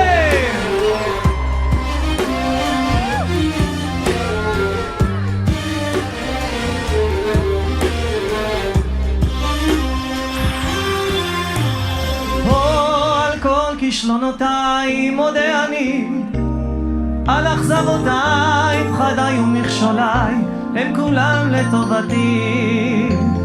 אין אחר בליבי, רק לך מודה אני. Everybody, אצעק אדיר, אליך אקריה, לך חיי, לך ליבי ותודתי, אליך אקריה, אליך אקריה, אליך אקריה, אליך אקריה.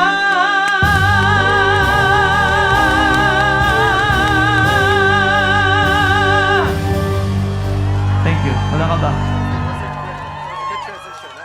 Now please welcome Dr. Lenore Ward, Argentinian-Canadian evangelist, Christian, representative of the International Christian Embassy Jerusalem, Carlos A. Godoy, President Gav, the Comité Avisar. אנחנו ממשיכים בשידור החי מאוטווה, שם מתקיימת עצרת תמיכה בישראל וקריאה להפסקת האנטישמיות. אלפי יהודים ממזרח וממרכז קנדה עשו את דרכם מהבוקר בעשרות אוטובוסים וברכבים פרטיים והגיעו לשם לגבעת הפרלמנט. בואו נתחבר לשידור. Hello, beautiful people.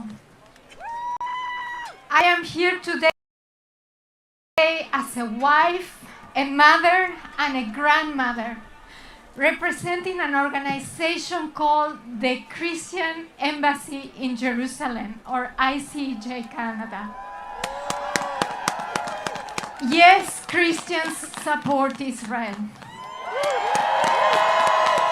Worldwide, the ICJ has representation in 94 countries with a constituency of millions of Christians. We do practical work to bring comfort to the people of Israel. Indeed, we stand with you. Since October 7th, Christians worldwide have responded to aid in the urgent needs of Israel. ICJ Canada alone has sent $1 million since then. We pray to the God of Abraham, Isaac, and Jacob that the people of Israel will experience a miracle of comfort, healing, and many divine revelations from God. My friends, I stand here today declaring that there is a God. Yesh Elohim.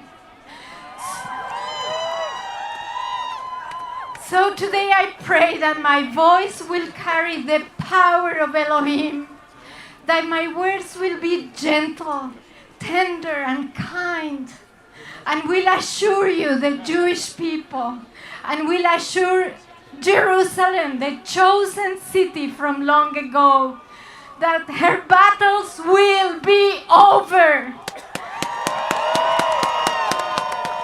Today we stand with you in unity, and we denounce the spirit of anti-Semitism. We denounce it in our nation. There are vicious incitements and acts directed toward Jews and Jewish stores, schools and synagogues, and decisions of cities to stop lighting menorahs. This is a time when there is fear of violence and threats, and there is an arbitrary and unjust criticism of Israel for daring to defend itself. However, we have not forgotten the Holocaust, which took the lives of 6 million Jews, and this was only 70 years ago. So today, my friends, I represent millions of Christians and say, never again will we be silent when you are mistreated.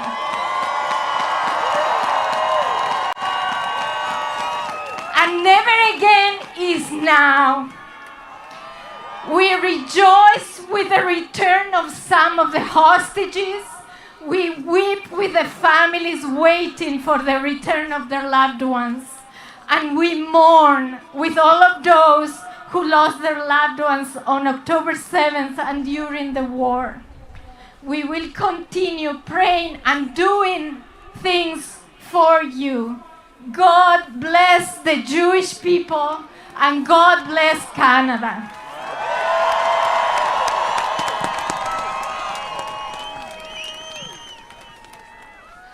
Shalom Averim, chers amis, dear friends. My name is Carlos, and I'm a proud gay Canadian from Quebec City. I'm here today because the difference between Hamas and Islamic Jihad terrorists and us is that they choose to die, and we choose to live. We choose to live for the women who are denied the dignity of their bodies and of their rights. We choose to live for the gays and the lesbians and the trans folks who are hung from cranes or are thrown from off rooftops because they're LGBT. We choose to live for the children to be free from being groomed and indoctrinated into hate, into hating their neighbors because of their religion, their skin color, their mother tongue, and their sex and gender and orientation. Nous choisissons la vie pour celles qui se lèvent contre la tyrannie des régimes oppressifs islamiques radicaux, là où des femmes sont détenues, battues et assassinées parce qu'elles osent parler d'une seule voix qui dit « Ça suffit l'islamisme radical, ça suffit l'Iran des ayatollahs et le clientélisme dans la région. We choose to live for everyone who's denied their liberty, their freedom to be, their freedom to choose their life, who are made into human shields and are oppressed by cruel tyrants in the Middle East and Africa and Eastern Europe and across the world. Hatred is like drinking poison and hoping the other will die. Hamas, Islamic Jihad, and Hezbollah, and their parent state, the Iran of the Islamic Ayatollahs, teach hatred of Jews, of gays, and of women. And we cannot let hate win. A very old and very wise rabbi once told an acquaintance of mine, "It does not matter who you love, so long as you love. Live for life, live for love, live for peace." Je m'appelle Carlos, je suis un Canadien gay, je suis originaire de Montréal et j'habite à Québec. Vive l'amour, vive la paix, vive le Canada, vive Israël libre, forte et fière.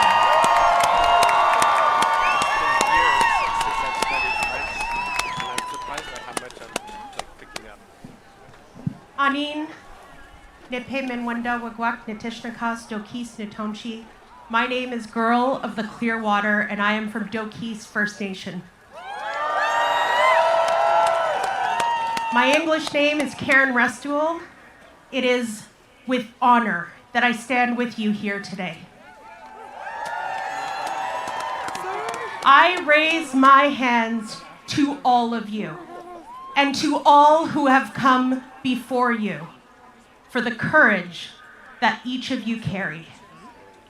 I see it just by virtue of who I am and where I come from. I see it.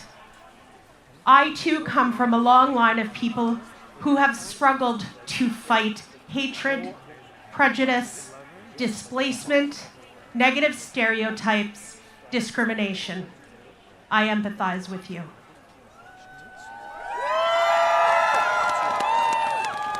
I see and recognize what you are going through. Much like us, it is clear Jews are indigenous peoples of the land of Israel for time immemorial. And I am proud to stand with you today and every day. However, it must be said, while our experiences exist in parallel, they are not the same. Some have suggested correlations between Hamas and Israel in the Middle East and the reconciliation work led by First Nations here in Canada in the West. Over the past weeks here in Canada, we have heard the use of terms colonizer, settler, decolonize to justify terror, violence, kidnapping, rape, and targeted civilian massacres. I fundamentally reject politically motivated adoption of our historic and ongoing relationship with the Crown by some Canadians to justify this. To be clear, there must never be an acceptance or tolerance in a modern Canadian society of any justification for evil actions by terrorists and criminals. And while, yes, these realities have existed at one time in our shared history as Canadians and as Indigenous peoples, we have found ways, and we will continue to find ways, to peacefully resolve our differences through truth-sharing, dialogue, action, and growing mutualism. In my final words, I say that as a First Nations woman, as a proud Canadian, I commit to stand witness, to be a keeper of truth. Every Canadian across this country is a witness, to the events that unfolded on October 7th and to the steep increase in anti-Semitism that has transpired since then, including here at home in our country. We share a collective responsibility to address wrongs, to act, to make things better. As our days shorten, it is a reminder that there is a miracle of light burning in all of us from a power that is beyond us. Let's remember that light in the days, weeks, and months ahead to speak truth, to show love, and to work relentlessly to lasting peace. Miigwech.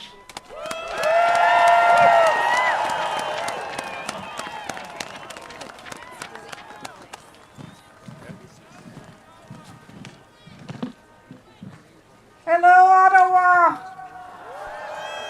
My name is I am a Canadian of Persian descent. And I'm here because I know all too well the dangers of what happens if we do not stand up to terrorism and extremism. I came here today to express my unwavering support, to stand in solidarity with the Jewish community. My heart first broke on October 7th, but has subsequently broken into smaller pieces watching the Jewish communities being attacked here in Canada. Bullet holes in schools and synagogues, Molotov cocktails thrown at Jewish buildings, vandalism, gaslighting, online bullying, death threats, Jewish boycotts, banned menorahs. This wonderful community has been through enough. Canadians might not like hearing this, but it is obvious that anti-Semitism is on the rise. The oldest form of hate continues to mutate in more cruel ways and cause terrible pain and danger. It is hard sometimes to see the light when things are so difficult, but know this: there are many civilized people who stand with you. I stand here as a proof to reassure you that other communities care about you. And I'm not alone. Many Canadians of Iranian heritage are in the crowd, former political prisoners in Iran, and many activists from our community are here in the crowd to stand shoulder to shoulder with you.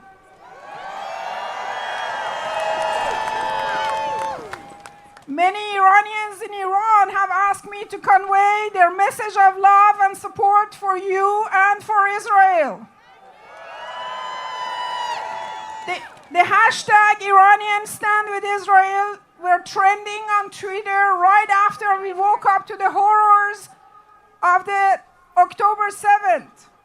Because we know what the evils look like. We have been fighting them for the past 44 years. While Iranian people risk their lives to stand with Israel, we have here in Canada and in other democratic countries the so-called progressives who find themselves justifying the horrors that happened over the past couple of months. I urge them to go and visit Tehran. Go see the destruction and suffering committed by the same kind of monsters who attacked Israel on October 7th. Whoever pretends even supporting Palestinians must condemn Hamas and their godfather IRGC, because they are the cause of so many death and destruction.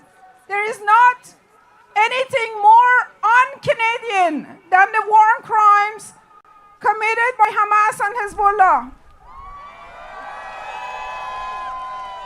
and scapegoating Israel for any of it is at best ignorant and at most horrifically anti-Semitic.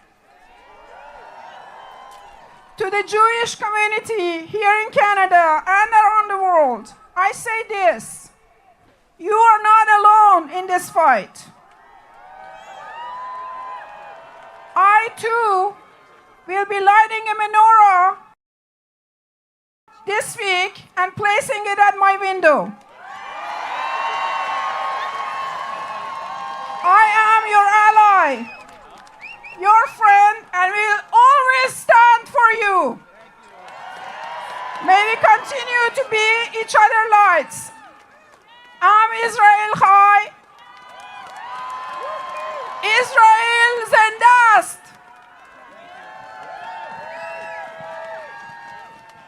Good afternoon, folks. I'm here on behalf of the Ukrainian Canadian Congress and the Ukrainian Canadian community. We have our beautiful blue and yellow flags in the crowd here with you today.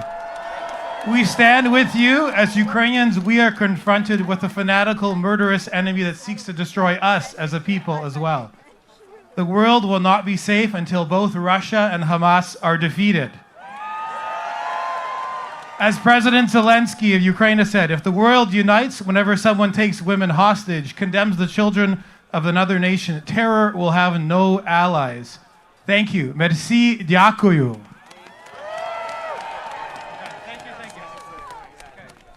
Jonathan, you ready? Please welcome Jonathan El-Khoury, Christian Lebanese Arab Israeli, International Relations Director for Diplo Act Organization, and champion of LGBTQ2+ rights. Wow, Ottawa! Firstly, I would like to start by saying thank you. Those of you who came from near and far to rally for Israel and to rally in support of the Jewish people. I came all the way from Israel.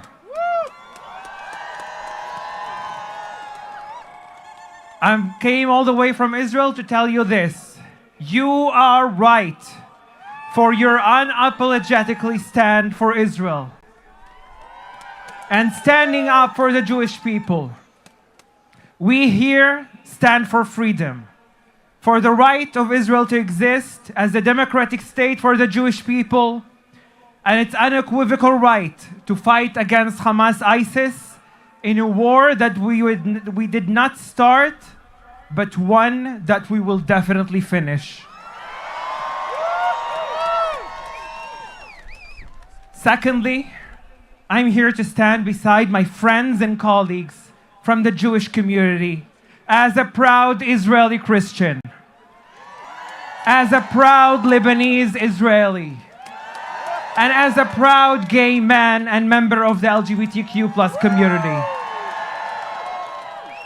I am Jonathan El-Khoury, and I came from a small village in south of Lebanon. My family were persecuted by the PLO when they occupied South Lebanon during the 70s and created Fatahland. They slaughtered us, burned our homes, and conquered our villages. The same way Hamas did on October 7th in South Lebanon, in south of Israel, the PLO did to the Christians in Lebanon. Ethnic and religious minorities all across the Middle East have been affected by persecution from terror organizations. We know the feeling. We understand what you are going through. We knew back then, like we know also today, that our only chance of survival in the Middle East is Israel. That is why my parents fought shoulder to shoulder with the Israeli Defense Forces to free Lebanon from its terror and to create peace between the nations. I grew up knowing that Israel is our ally, that Israel is a vibrant democracy we wanted peace with. But when we lost that war and our lives in Lebanon were in danger, Israel opened its border for us as refugees. The Israeli population welcomed us and gave us the opportunity to start new life as full Israeli citizens, equal under the law in all of its aspects.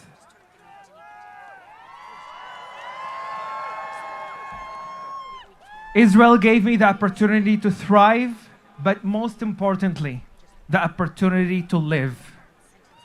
When I hear people from my own LGBTQ plus community and from other minorities around the world calling for Israel's destruction, chanting from the river to the sea, and globalize the intifada as they have in Canada for the past 2 months, I know that they also target me as a Christian, as an Israeli, and as a gay man. The international queer community has abandoned their values in advocating for all queer people. Otherwise, we would have heard an outcry from the international LGBTQ plus community condemning Hezbollah and its persecution of LGBTQ plus people in Lebanon just 3 short months ago. Yet they kept silent. The same way they kept silent when members of our community were persecuted by Hamas for at least 2 decades in Gaza. They should be ashamed of themselves.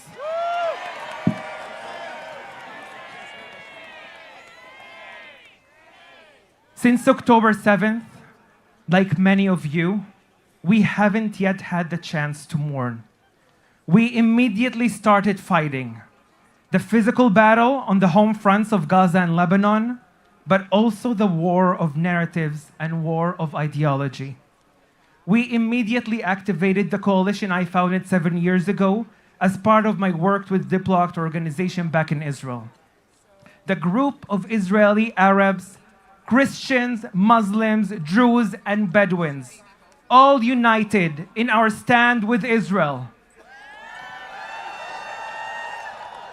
sharing the truth, combating the misinformation propaganda, and standing for the country we are proud to be citizens of.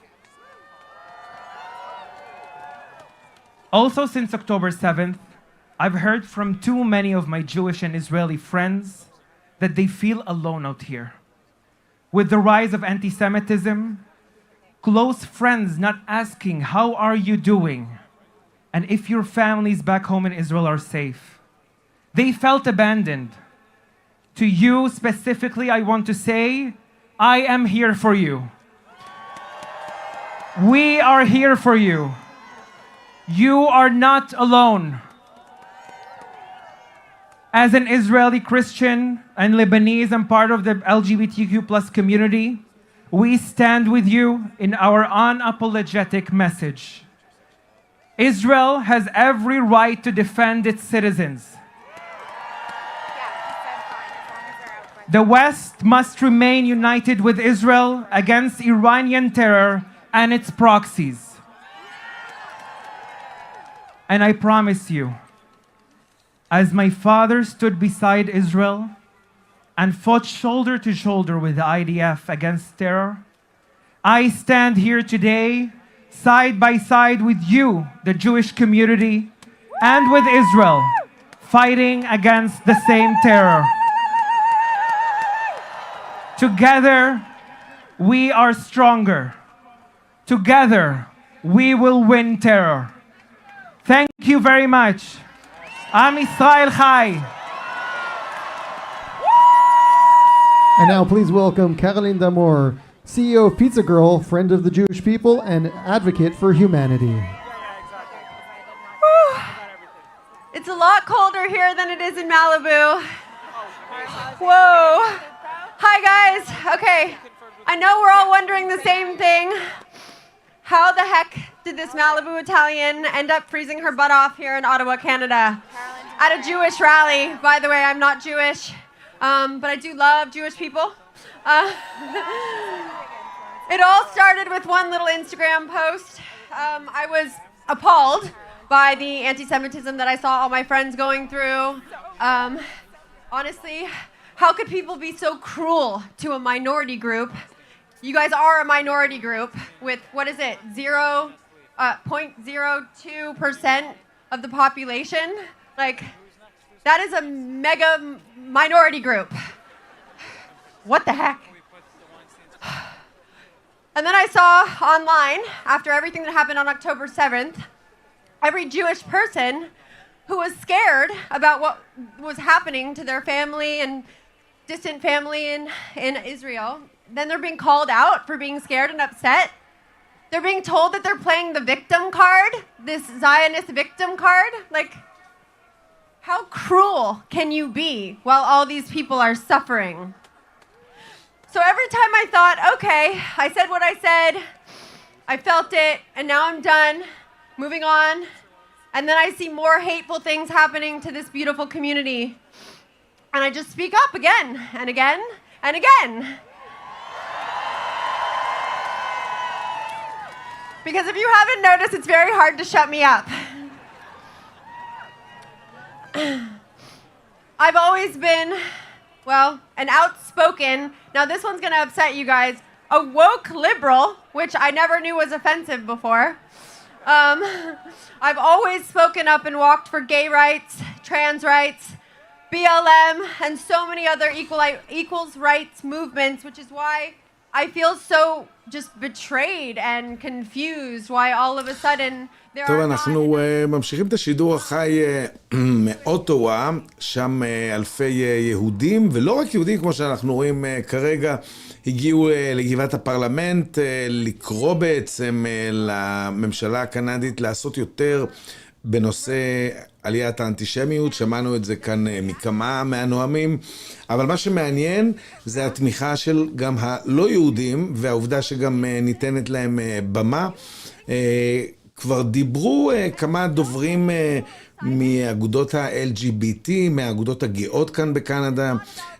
זה היה נושא שהיה הרבה על סדר היום, כל ההסברה לקהילה הגאה בעולם, ואנחנו רואים כרגע את הפירות של זה, שאנשים מאותה קהילה לא יהודים כמו הדוברת כרגע, בעצם עולים ותומכים באופן גורף בזכותה של ישראל להגן על עצמה.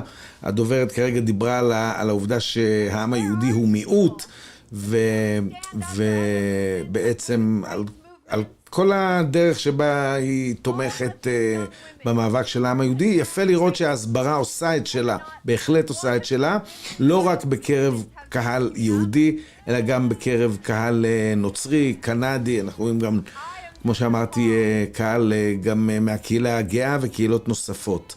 אז בואו נמשיך להתחבר לשידור בכיכר גבעת הפרלמנט באוטווה, בירת קנדה, שעת צהריים, סופת שלגים, קר מאוד, אבל בכל זאת, אלפי יהודים הגיעו מהבוקר באוטובוסים מכל רחבי מזרח קנדה ואונטריו בעיקר, למפגן הזה. בואו נמשיך ונשמע קולות מהשטח, בבקשה. Standing up for the Jewish community does not mean I don't care about the Palestinian civilians, and I'm sick of people who keep saying that to me. It shouldn't mean that we can't care about other innocent lives. What the heck is that about? Of course I care about innocent people in Gaza. They too need to be freed from the terrorist organizations that use humanitarian aid to fund their terror rather than help their people to build a prosperous, real future. I mean, it was easy for me to see. It was very easy for me to see who the bad guys were. Like, very easy. Anyone who could carry out those acts on October 7th are the bad guys, period.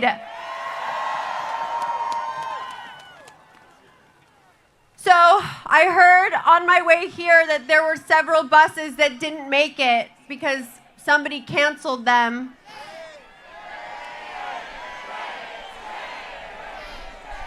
But what do you know? Everybody's still here. There's still 15,000 people here.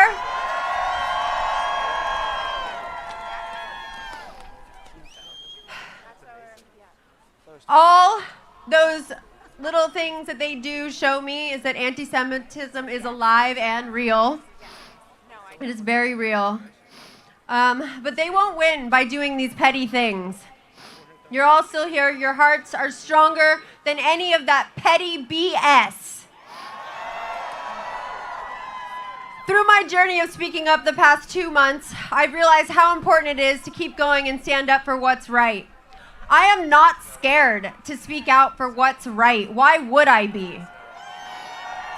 When you guys hide your face behind a mask or behind a fake social media account, even you don't feel that great about what you're doing and saying, right? Because if you did, you would show your face like I'm doing right now.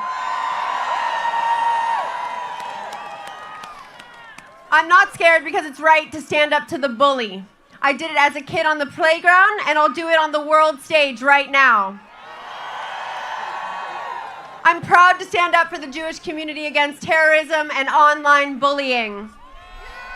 I'm here to inspire other people, non-Jewish people, to do the same thing. People always ask me, aren't you scared? No, I'm not scared of the hate. I'm scared of not speaking up and not saying anything.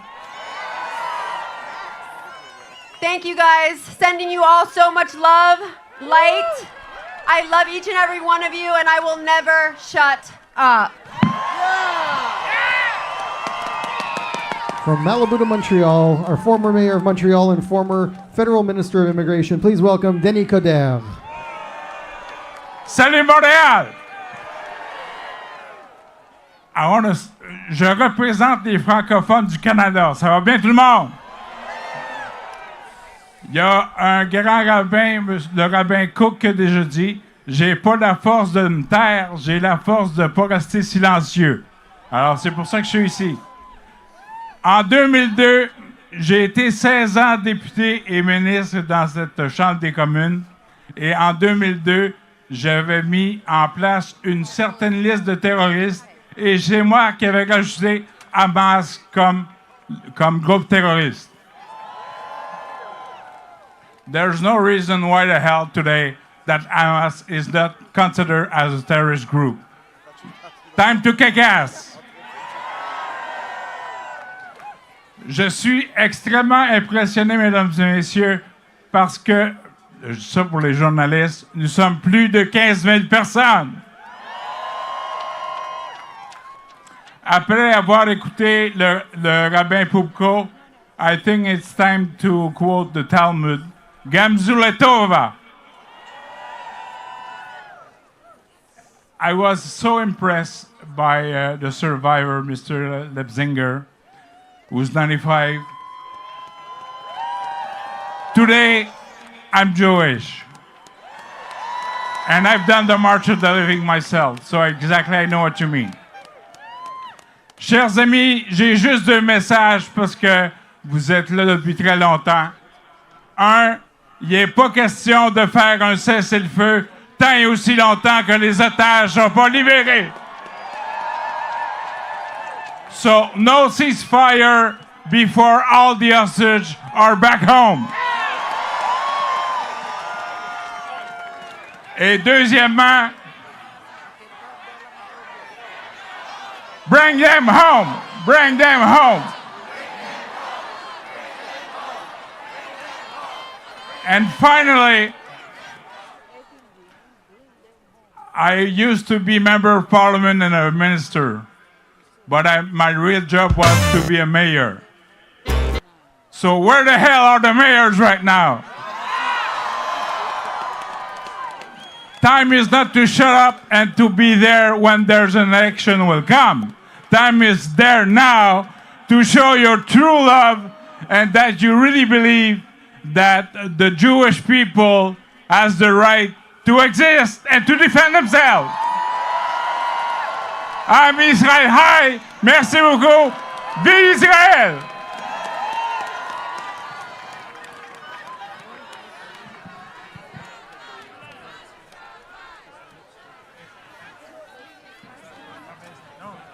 So one mic, both of us, right? Whoa. Okay.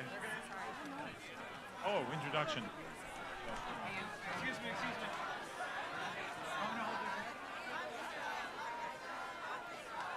Where's our filmographer? Okay, so. Okay. Hi. Hello. My name is Larry Weinstein. This is my daughter, Ali Weinstein.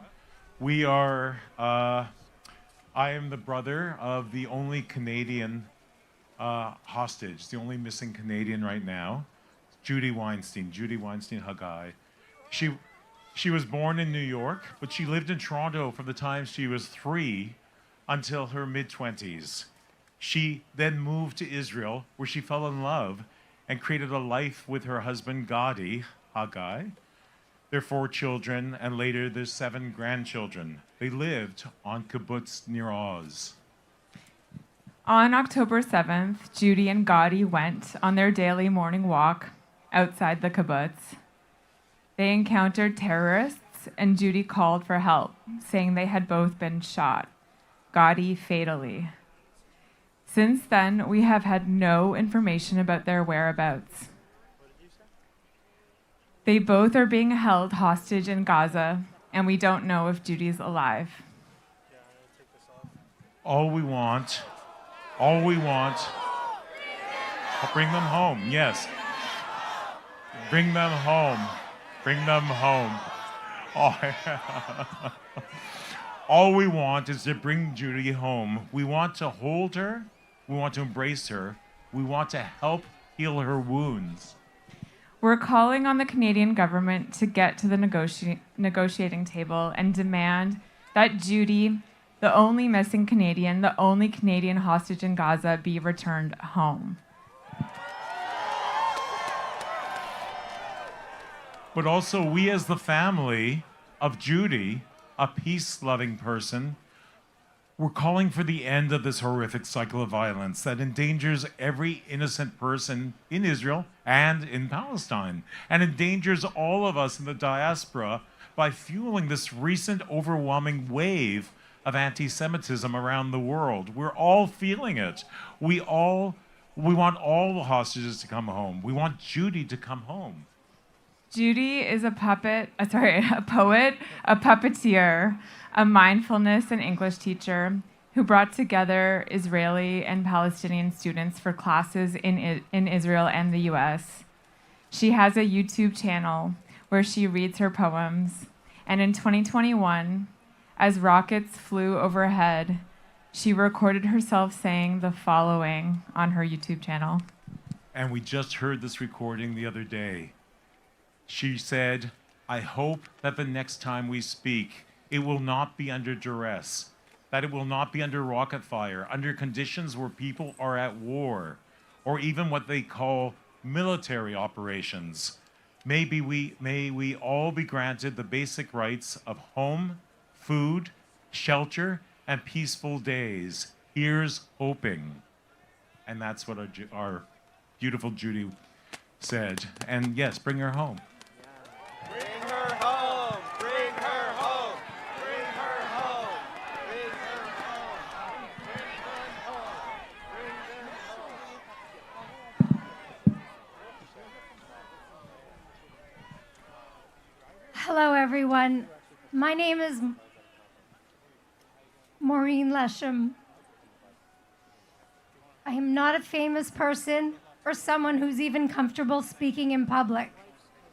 I was invited to Ottawa with my family to speak to you today because our 23-year-old cousin, Romy Gonen, was violently attacked and taken by Hamas hostages while celebrating life at a music festival. For almost 2 months, we have lived in limbo, wondering if she is alive or dead. And this weekend, we finally learned from a released hostage that Romy is alive.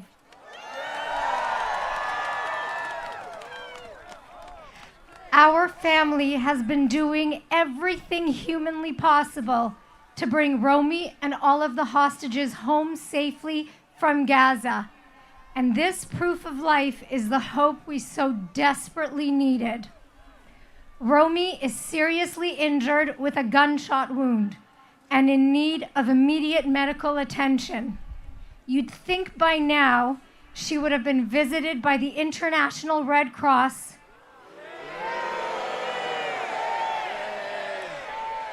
treated by Doctors Without Borders, advocated for by the Me Too movement or any number of international rights organizations. But Romy is Jewish and Israeli and a woman. And somehow that makes her less worthy of saving in the hearts and minds of leaders, social movements, and those who run international human rights organizations designed to protect women and children around the world.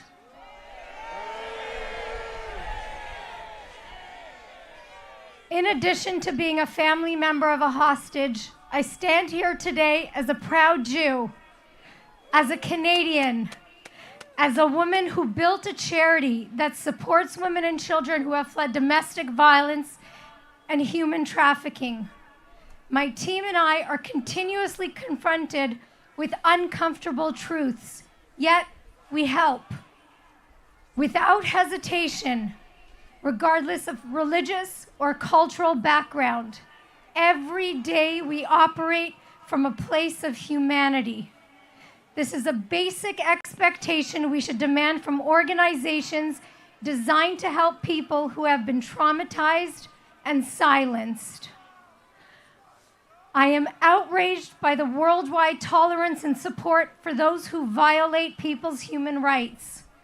I am astonished by leaders who refuse to acknowledge the human rights violations experienced by Israelis on October 7th, especially the horrifying sexual violations of women and children. To the leaders of the world and humanitarian organizations, I implore you to do your job. To Canadian leaders, I remind you that your words have the power to divide or inspire individuals, communities, and nations. Find the courage to unequivocally condemn the violence perpetrated against Israeli families on October 7th. Dare to demand an immediate and unilateral release of all hostages. Our safety is intimately connected to Romy's fate and the fate of all hostages being held against their will in Gaza.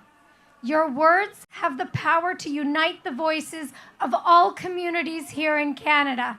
Do not cherry-pick your compassion.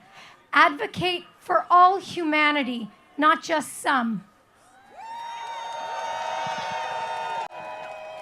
To all of you who've come here today, thank you, truly. The world's reaction and inaction to everything that has transpired since October 7th has the potential to make us feel isolated and alone. But we are not alone. We are here together, united in our desire to hold our leaders accountable, united in our demand for moral clarity. For Romy's sake, for the sake of the hostages, for the sake of humanity, all those who champion human rights and dignity must not remain neutral or silent in the face of this unprecedented violence. We urge everyone to bring them home now.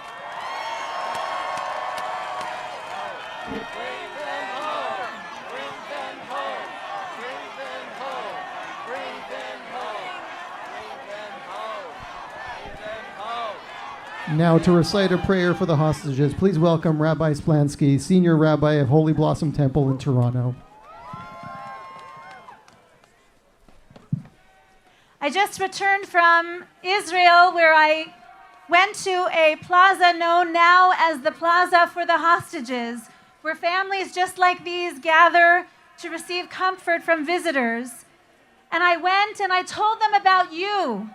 And I told them about how we hold their dear ones in our constant prayers. I told them about the little blue ribbons we wear and the letters we write to our elected officials and to the Red Cross, which has still not given the hostages a moment of attention.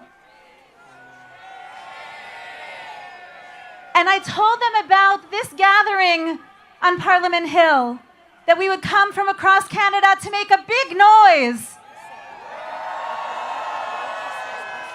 A big noise for those who have been silenced, that we would come to be seen and to be counted and to stand for those who are hidden from view but are never out of mind. I told them that we are one people, one family, one strong body, and one broken heart. And the truth is, they already knew it. And we know it too. An ocean away, and we refuse to forget the 137 hostages who remain in Gaza, men and women, elderly and children. God help us. This is why we have come today. We know their names, we know their faces, we know some of their stories, which are woven together with the stories of our people from across the millennia of suffering. Our Torah is now set to the story of Joseph, who was thrown into an underground pit as he was brought from confinement into open spaces, from darkness to light. So may the remaining hostages be restored to their families with the fullness of life. Misheberach avotenu v'imotenu, hu yivarech v'yishmor v'yinsor et achenu v'achotenu Beit Yisrael hashvuyim.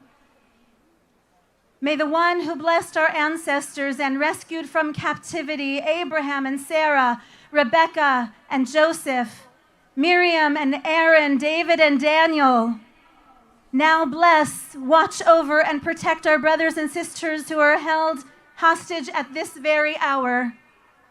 HaKadosh Baruch Hu yimaleh rachamim alehem, v'yotzi'em mechoshech v'tzal mavet.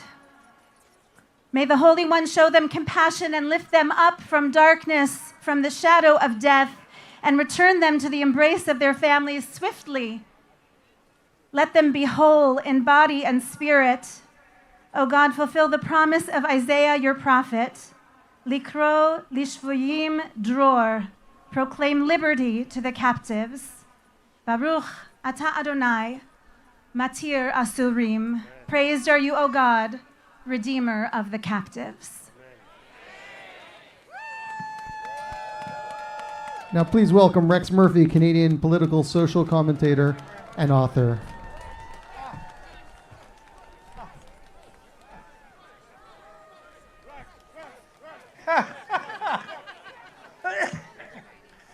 First of all, it's really lovely to be on Parliament Hill in a Newfoundland summer. I got to start off with something truly serious. You see behind me, it's understood that on Parliament Hill, I wouldn't be particular, one of the leaders of the party is regarded as the best dressed person on Parliament Hill. I'm about to take that title away from him. I am now the best dressed person on Parliament Hill. Put it on me. Put it on me. Huh? Not only the best dressed, but as thousands of Canadians have said over the years, he is the most unbelievably handsome human being on the face of the earth. Listen, I wish there were about 10 to 15 times the number that is here. I congratulate all of you who are here. But this is one of the most deeply moral movements of this entire century.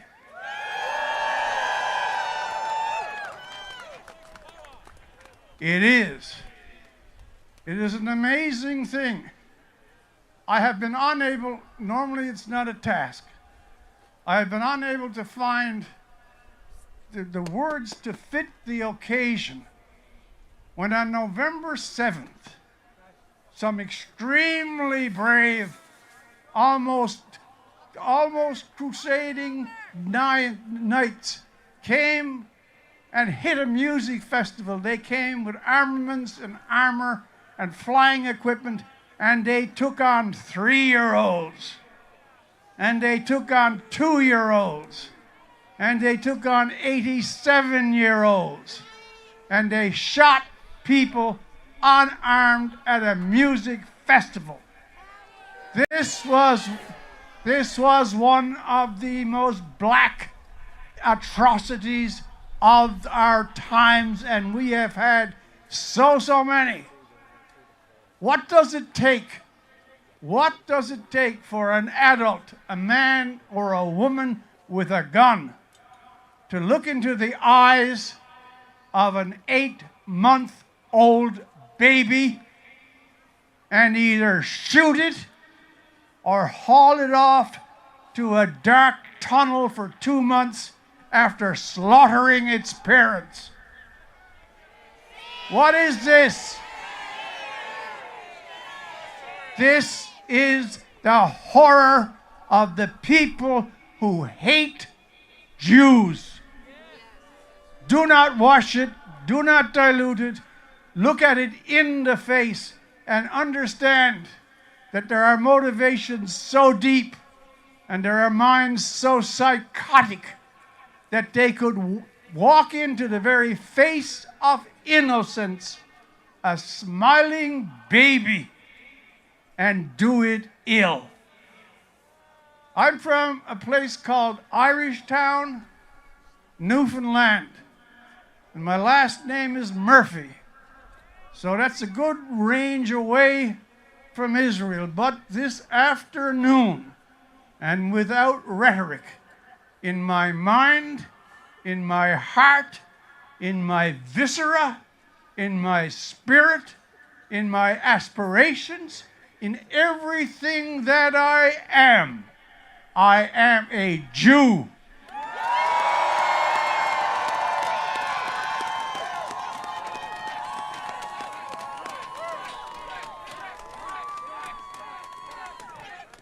But only if you will have me, because it is not a presumption.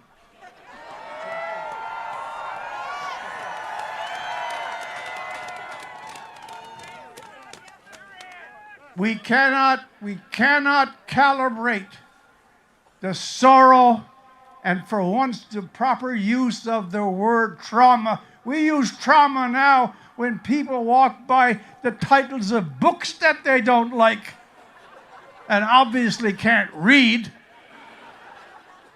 Trauma happened on November 7th by the thousands. Can you imagine? Try. This is what empathy really... You hear the damn word from the mouths of the people who infest this building behind me. You hear it often enough. Oh, it's traumatic. What was traumatic to that mother who went searching for her 7-year-old girl and couldn't find it? What was trauma for the 7-year-old girl who saw her parents shot? The blistering atrocity of November 7th. October 7th. I'm a former journalist. I'm allowed to make mistakes. It's the nature of my profession. But the substance of what I'm saying, date or not, can you imagine what it was like? 1,200 people in 2023 on a Saturday morning in a music festival. If that had occurred in England, in France, in Australia, in any Western country, those numbers, that butchery, that savagery, that extremity of rape, that hauling away of children, the world would still be spinning with horror and rage. And yet so many have attempted to erase that day. Oh, we want a truce. You had a truce the day before. And now when you slaughter, rape, torture, and kill, you want a holiday. This is unbelievable. There's something that needs to be said. The reason that Israel exists, the Jews in this audience know it. Those of you who are supporting it and are therefore really good human beings, you know it too. Why is there an Israel? Because one of the demons from hell, Adolf Hitler, in the 1930s and 40s, put into motion the industrial death machine of Nazism and wiped out with torture, dogs, whips, scorns, and gas 6 million Jewish people because they were Jewish and for no other reason. It was the greatest act of hate in the entire history of this sad, sad planet. And can you believe that 4 years later, a half-awake world said, we will build a sanctuary state for those that are remaining that Hitler didn't get. We will give to the Jews a state where they can feel safe. And on the first day that that sanctuary state was established, they were attacked. The very first day the Jewish state was attacked in its cradle. No other people has suffered this. And through the progress of Israel from that day to this day, consider this, they have built the greatest democracy in the world. Yes? It is better than our democracy. And I'll tell you why. I'll tell you why. They had to build it while they had to endure successive wars, any one of which could have wiped them out. And not only that, under the pressure of multiple wars, right up until this latest atrocity, they have built one of the most efficient, the most technocratic, the most educated. They have earned their democracy through their valor.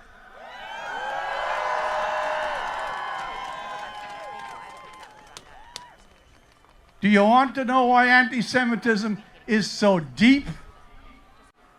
I can quote you lines that are 3,000 years old. By the waters of Babylon, there I sat down, there I wept when I remembered thee, O Jerusalem. I can quote another. De profundis clamavi, out of the darkness, out of the depth, out of hate, out of misery, I have called unto you. That cry, out of the darkness, the Jewish people have been making that cry. Why us? Why always? Why does it continue? Anti-Semitism is a corrosive, demonic, savage acid. And the fact that it can endure in 2023 in the modern world is a horror. Everybody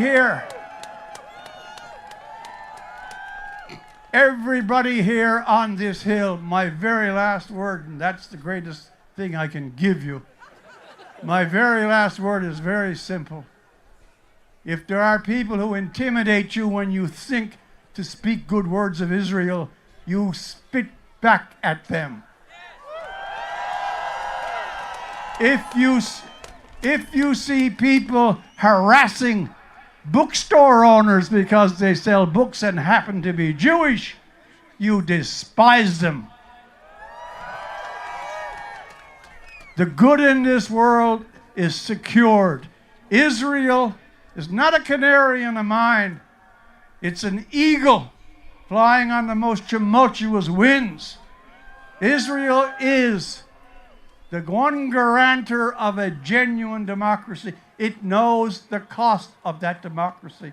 Listen, you've come from afar, you were cheated by buses. The people who should support you are not here. The leaders of the parties should be here at this particular thing. And it is my greatest pleasure to say this. Shimon Fogel said, we need to have a little bit of day class in this rally, so we're going to find the worst Newfoundlander we have, and we're going to let him have the microphone. Stand firm for Israel always. Please welcome Lizzie Savetsky, activist for Israel and the Jewish people.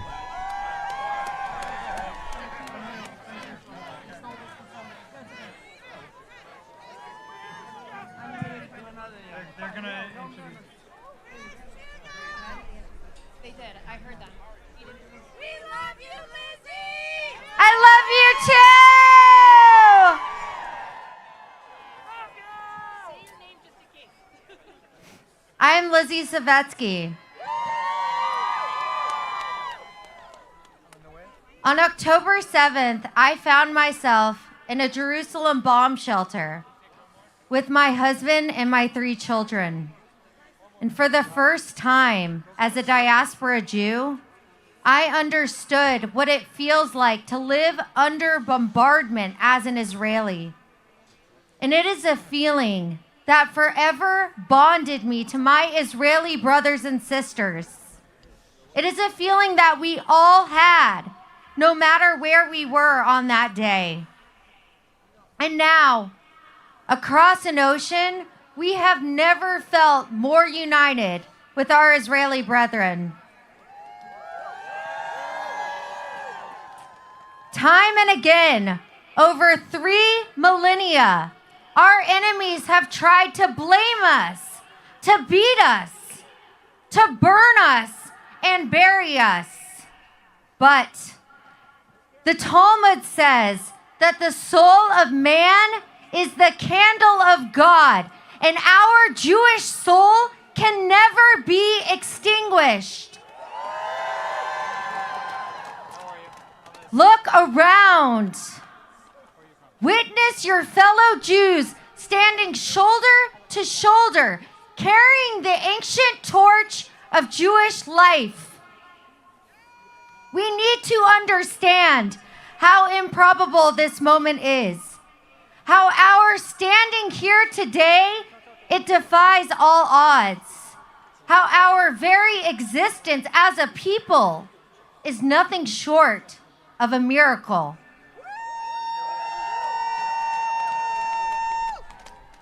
Just like many of you, I am here today because of the indomitable spirit of my ancestors. My family survived the pogroms of Eastern Europe, traversed an ocean of uncertainty, and rebuilt life in America.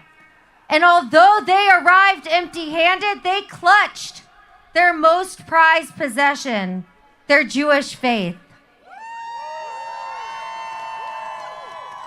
And the light of our faith courses through the veins of every Jew in every generation.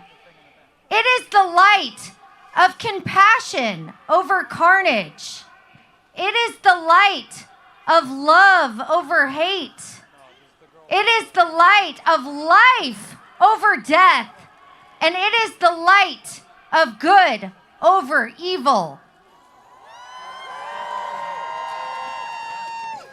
Hanukkah celebrates the miracle of a small, improbable light banishing the overwhelming siege of darkness. It is a call to action, a call to shine brighter in the face of fear and adversity. When they take down one of our hostage posters, we are going to put up 2 in its place. We will shine brighter. When they fall silent about the atrocities committed against our people, we will yell louder. We will shine brighter. And when we feel the urge to hide, we will rock our Magen Davids. We will kiss our mezuzot. We will put on our yarmulkes. We will teach our traditions to our children. We will hold strong to our Jewish values. And we will shower the world with goodness. We will shine brighter.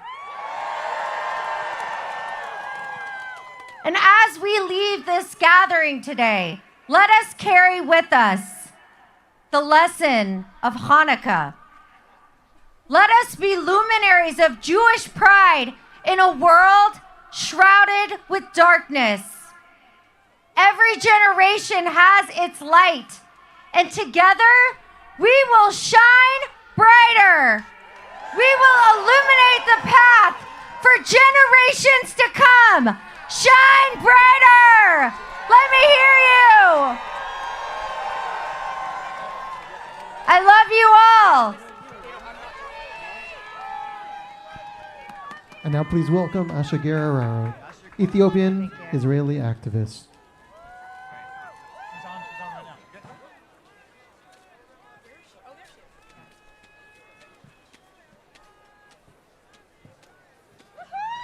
Hey!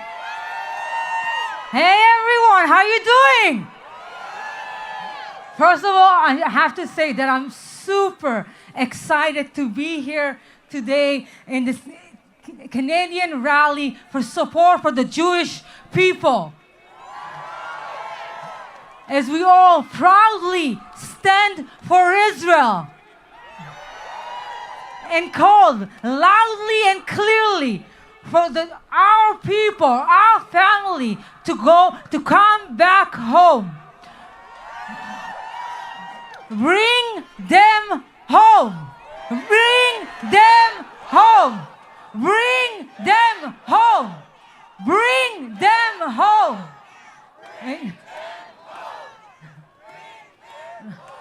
My name is Ashager, which is a very unique name. And the story of my name go back to the history of my family. Ashager, it's in Amharic. Amharic is the official language of the Ethiopian people. And it means going forward from something bad that happens to you to something good. My mother was 9 months pregnant when she started the journey from Ethiopia to Israel. It was a challenging and scary time for my family and the Ethiopian Jewish community as a whole. They started this journey under this idea, under this dream, that to be able to come back to their homeland, being able to fulfill this ancient Zionist dream.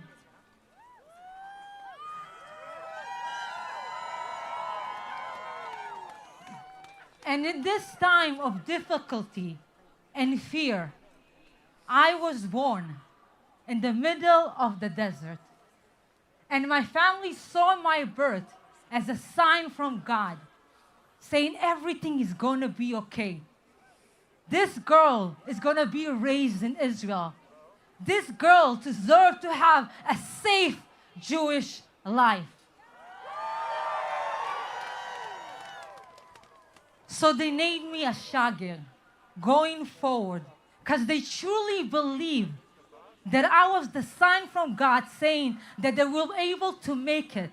They will be able to go back home to their homeland.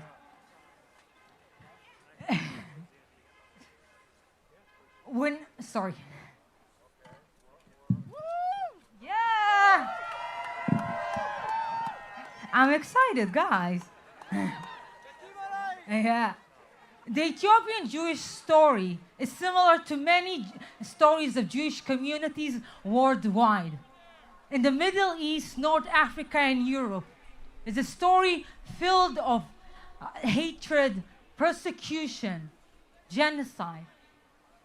But no matter where we are, we always hold our belief. We always protected ourselves.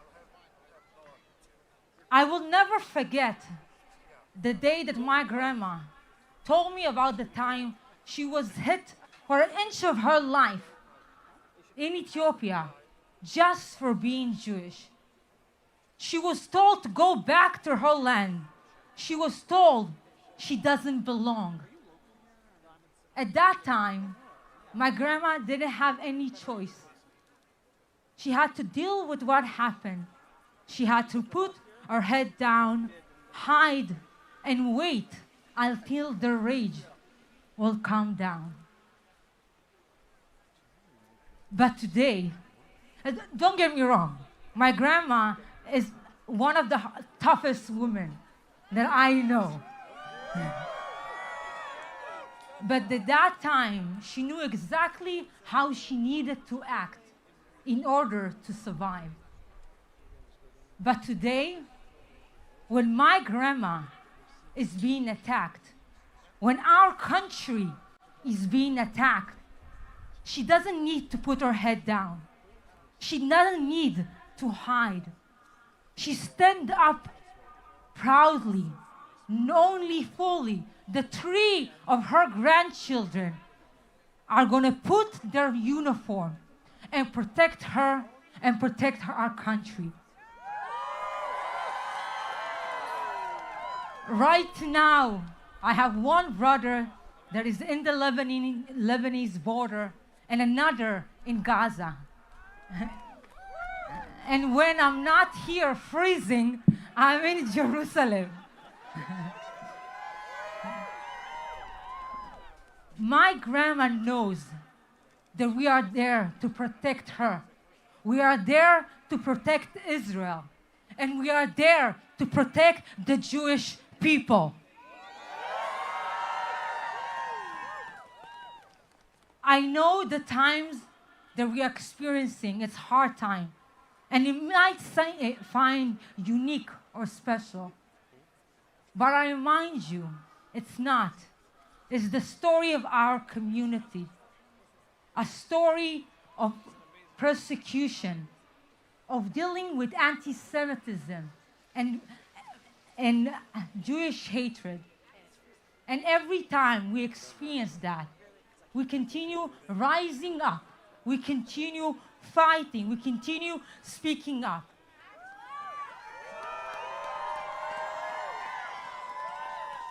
This is the story of my grandma. This is the story probably of many of your grandparents.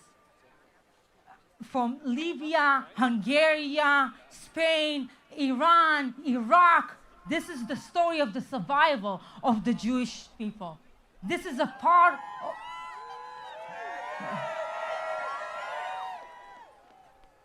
This is the part of the history of our people, a history of persecution and ethnic cleansing, a genocide, a denial of what happened to us, and the notion that somehow we are to blame when we are murdered in our own house.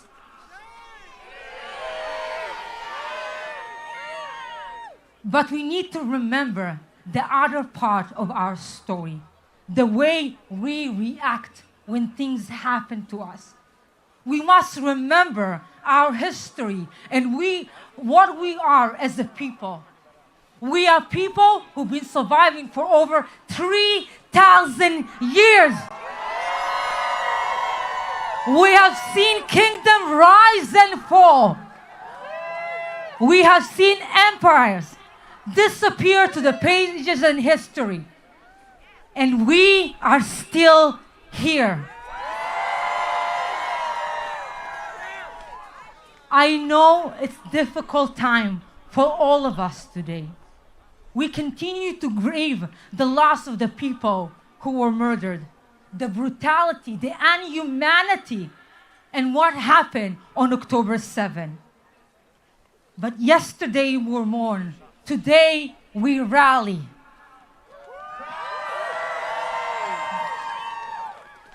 This time, like no other time in history, when we are being attacked, we're able to fight back.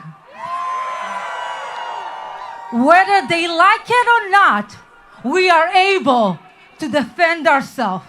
We are able to stand up for ourselves. Let me make it clear.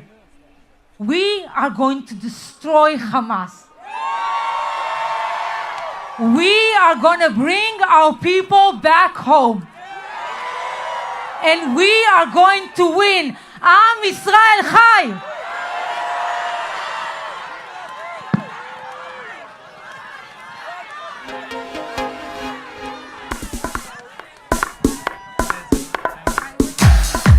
Ladies and gentlemen, please welcome back Avi Perez. בכל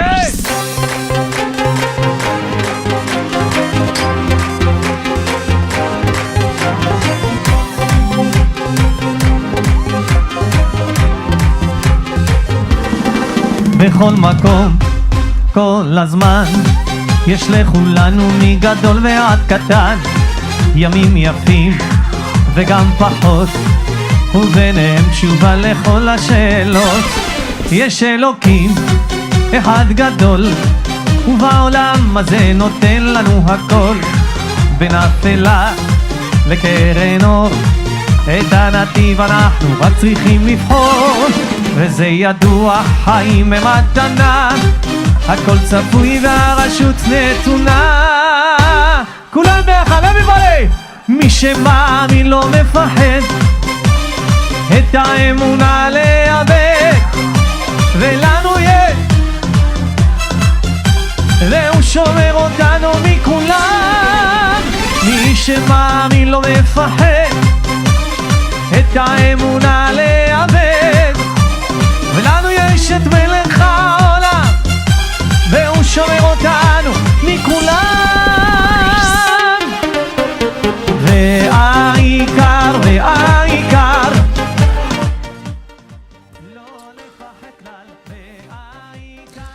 אוקיי, אז זה היה שידור מאוטווה, שם הגיעו אלפי יהודים וגם ישראלים ממזרח קנדה, מאונטריו, הגיעו לשם כדי להשתתף בעצרת התמיכה בישראל ובקריאה לממשל הקנדי, שרק נציין שלא נכח באירוע הזה, פרט לשני חברי פרלמנט, ההנהגה הבכירה, לא ראש הממשלה טרודו ולא בכירה ראש האופוזיציה פייר, שניהם לא היו בעצרת, אבל בהחלט מפגן תמיכה מחמם לב.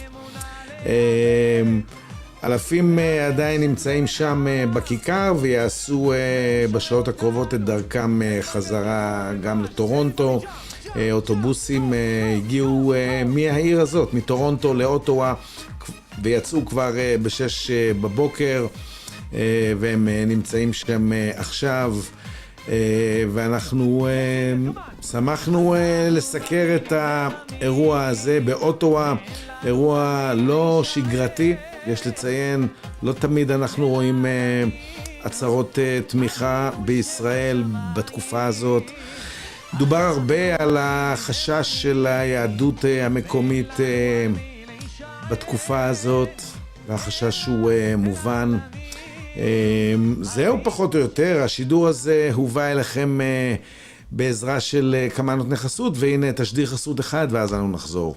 פרספקטיבה משודרת בחסות. עמותת ידידי סורוקה קנדה, הקהילה הישראלית והיהודית בקנדה, תומכת מזה שנים רבות במרכז הרפואי סורוקה, המעניק שירות רפואי ליותר ממיליון תושבי הדרום. כעת, בזמן מלחמה, נענה סורוקה לאתגר הלאומי ומעניק למטופלים את המעטפת הרפואית והמקצועית בתנאים המתאימים והטובים ביותר. לתרומות מקנדה היכנסו ל-canadahelps.org ובחרו תרומה לעמותת ידידי המרכז הרפואי סורוקה. כיפת הברזל הרפואית של ישראל.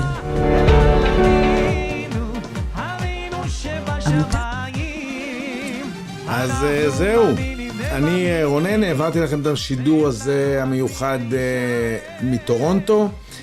תודה רבה לרויטל שצילמה לנו שם, ולאורית, ותודה רבה לכל אלפי היהודים שהגיעו לאוטווה במפגן התמיכה המרגש הזה בישראל. הטמפרטורות הן מאוד מאוד נמוכות כרגע באוטווה, משהו כמו 0 מעלות. יש לחבר'ה עוד נסיעה ארוכה חזרה לטורונטו, יש להם עוד 5 שעות נסיעה. אז זהו פחות או יותר. כמו שאמרתי בתחילת השידור, אנחנו כל הזמן עם עין על מה שקורה בארץ, על הדיווחים על פעילות צה"ל, ואנחנו שולחים את החיזוק שלנו מכאן. כולנו עוקבים אחר האירועים בדאגה ומקווים לתקופה רגועה יותר. זהו, שיהיה המשך ערב טוב בארץ ואחר הצהריים נעים כאן בטורונטו. אני רונן, פרספקטיבה, להתראות.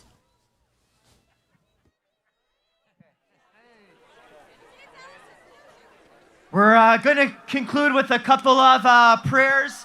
As all of you know, our precious Chayalim, the soldiers of the IDF, they're risking their young lives on the front lines for everything we are rallying for today. We know that when we stand together united with a clear moral vision and we recite the cherished words of the Shema, not only do we have the opportunity to pierce the heavens, but as well to bring koach, strength, to our heroic brothers and sisters. Nate and I will lead us in the first line of the Shema, and as two Kohanim, we will then continue on to the priestly blessing.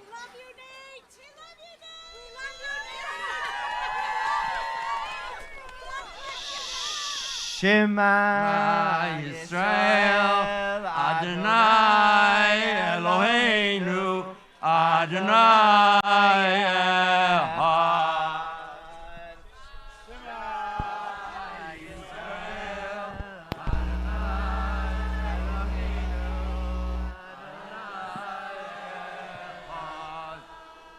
יברכך אדוני ושמרך, יאר אדוני פניו אליך ויחונך, יישא אדוני פניו אליך וישם לך שלום. Rabbi Wernick.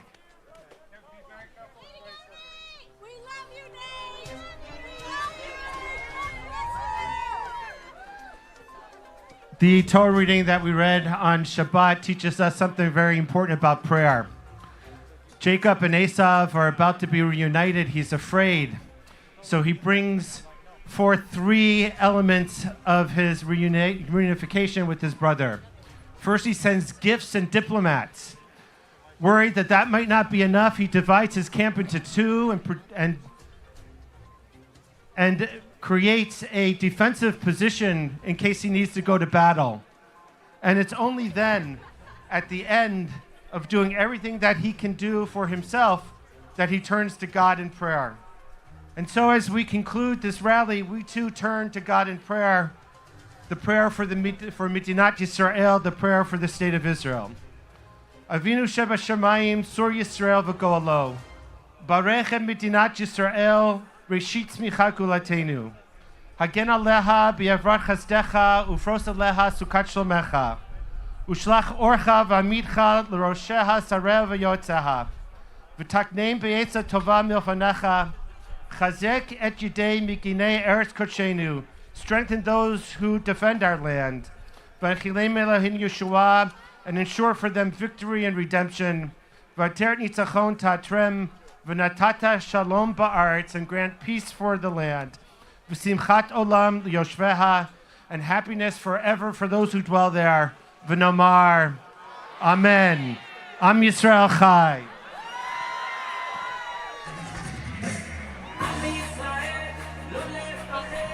Ladies and gentlemen, thank you for braving the snow and be here today in support of Jewish people. Together we are stronger. Am Israel Chai.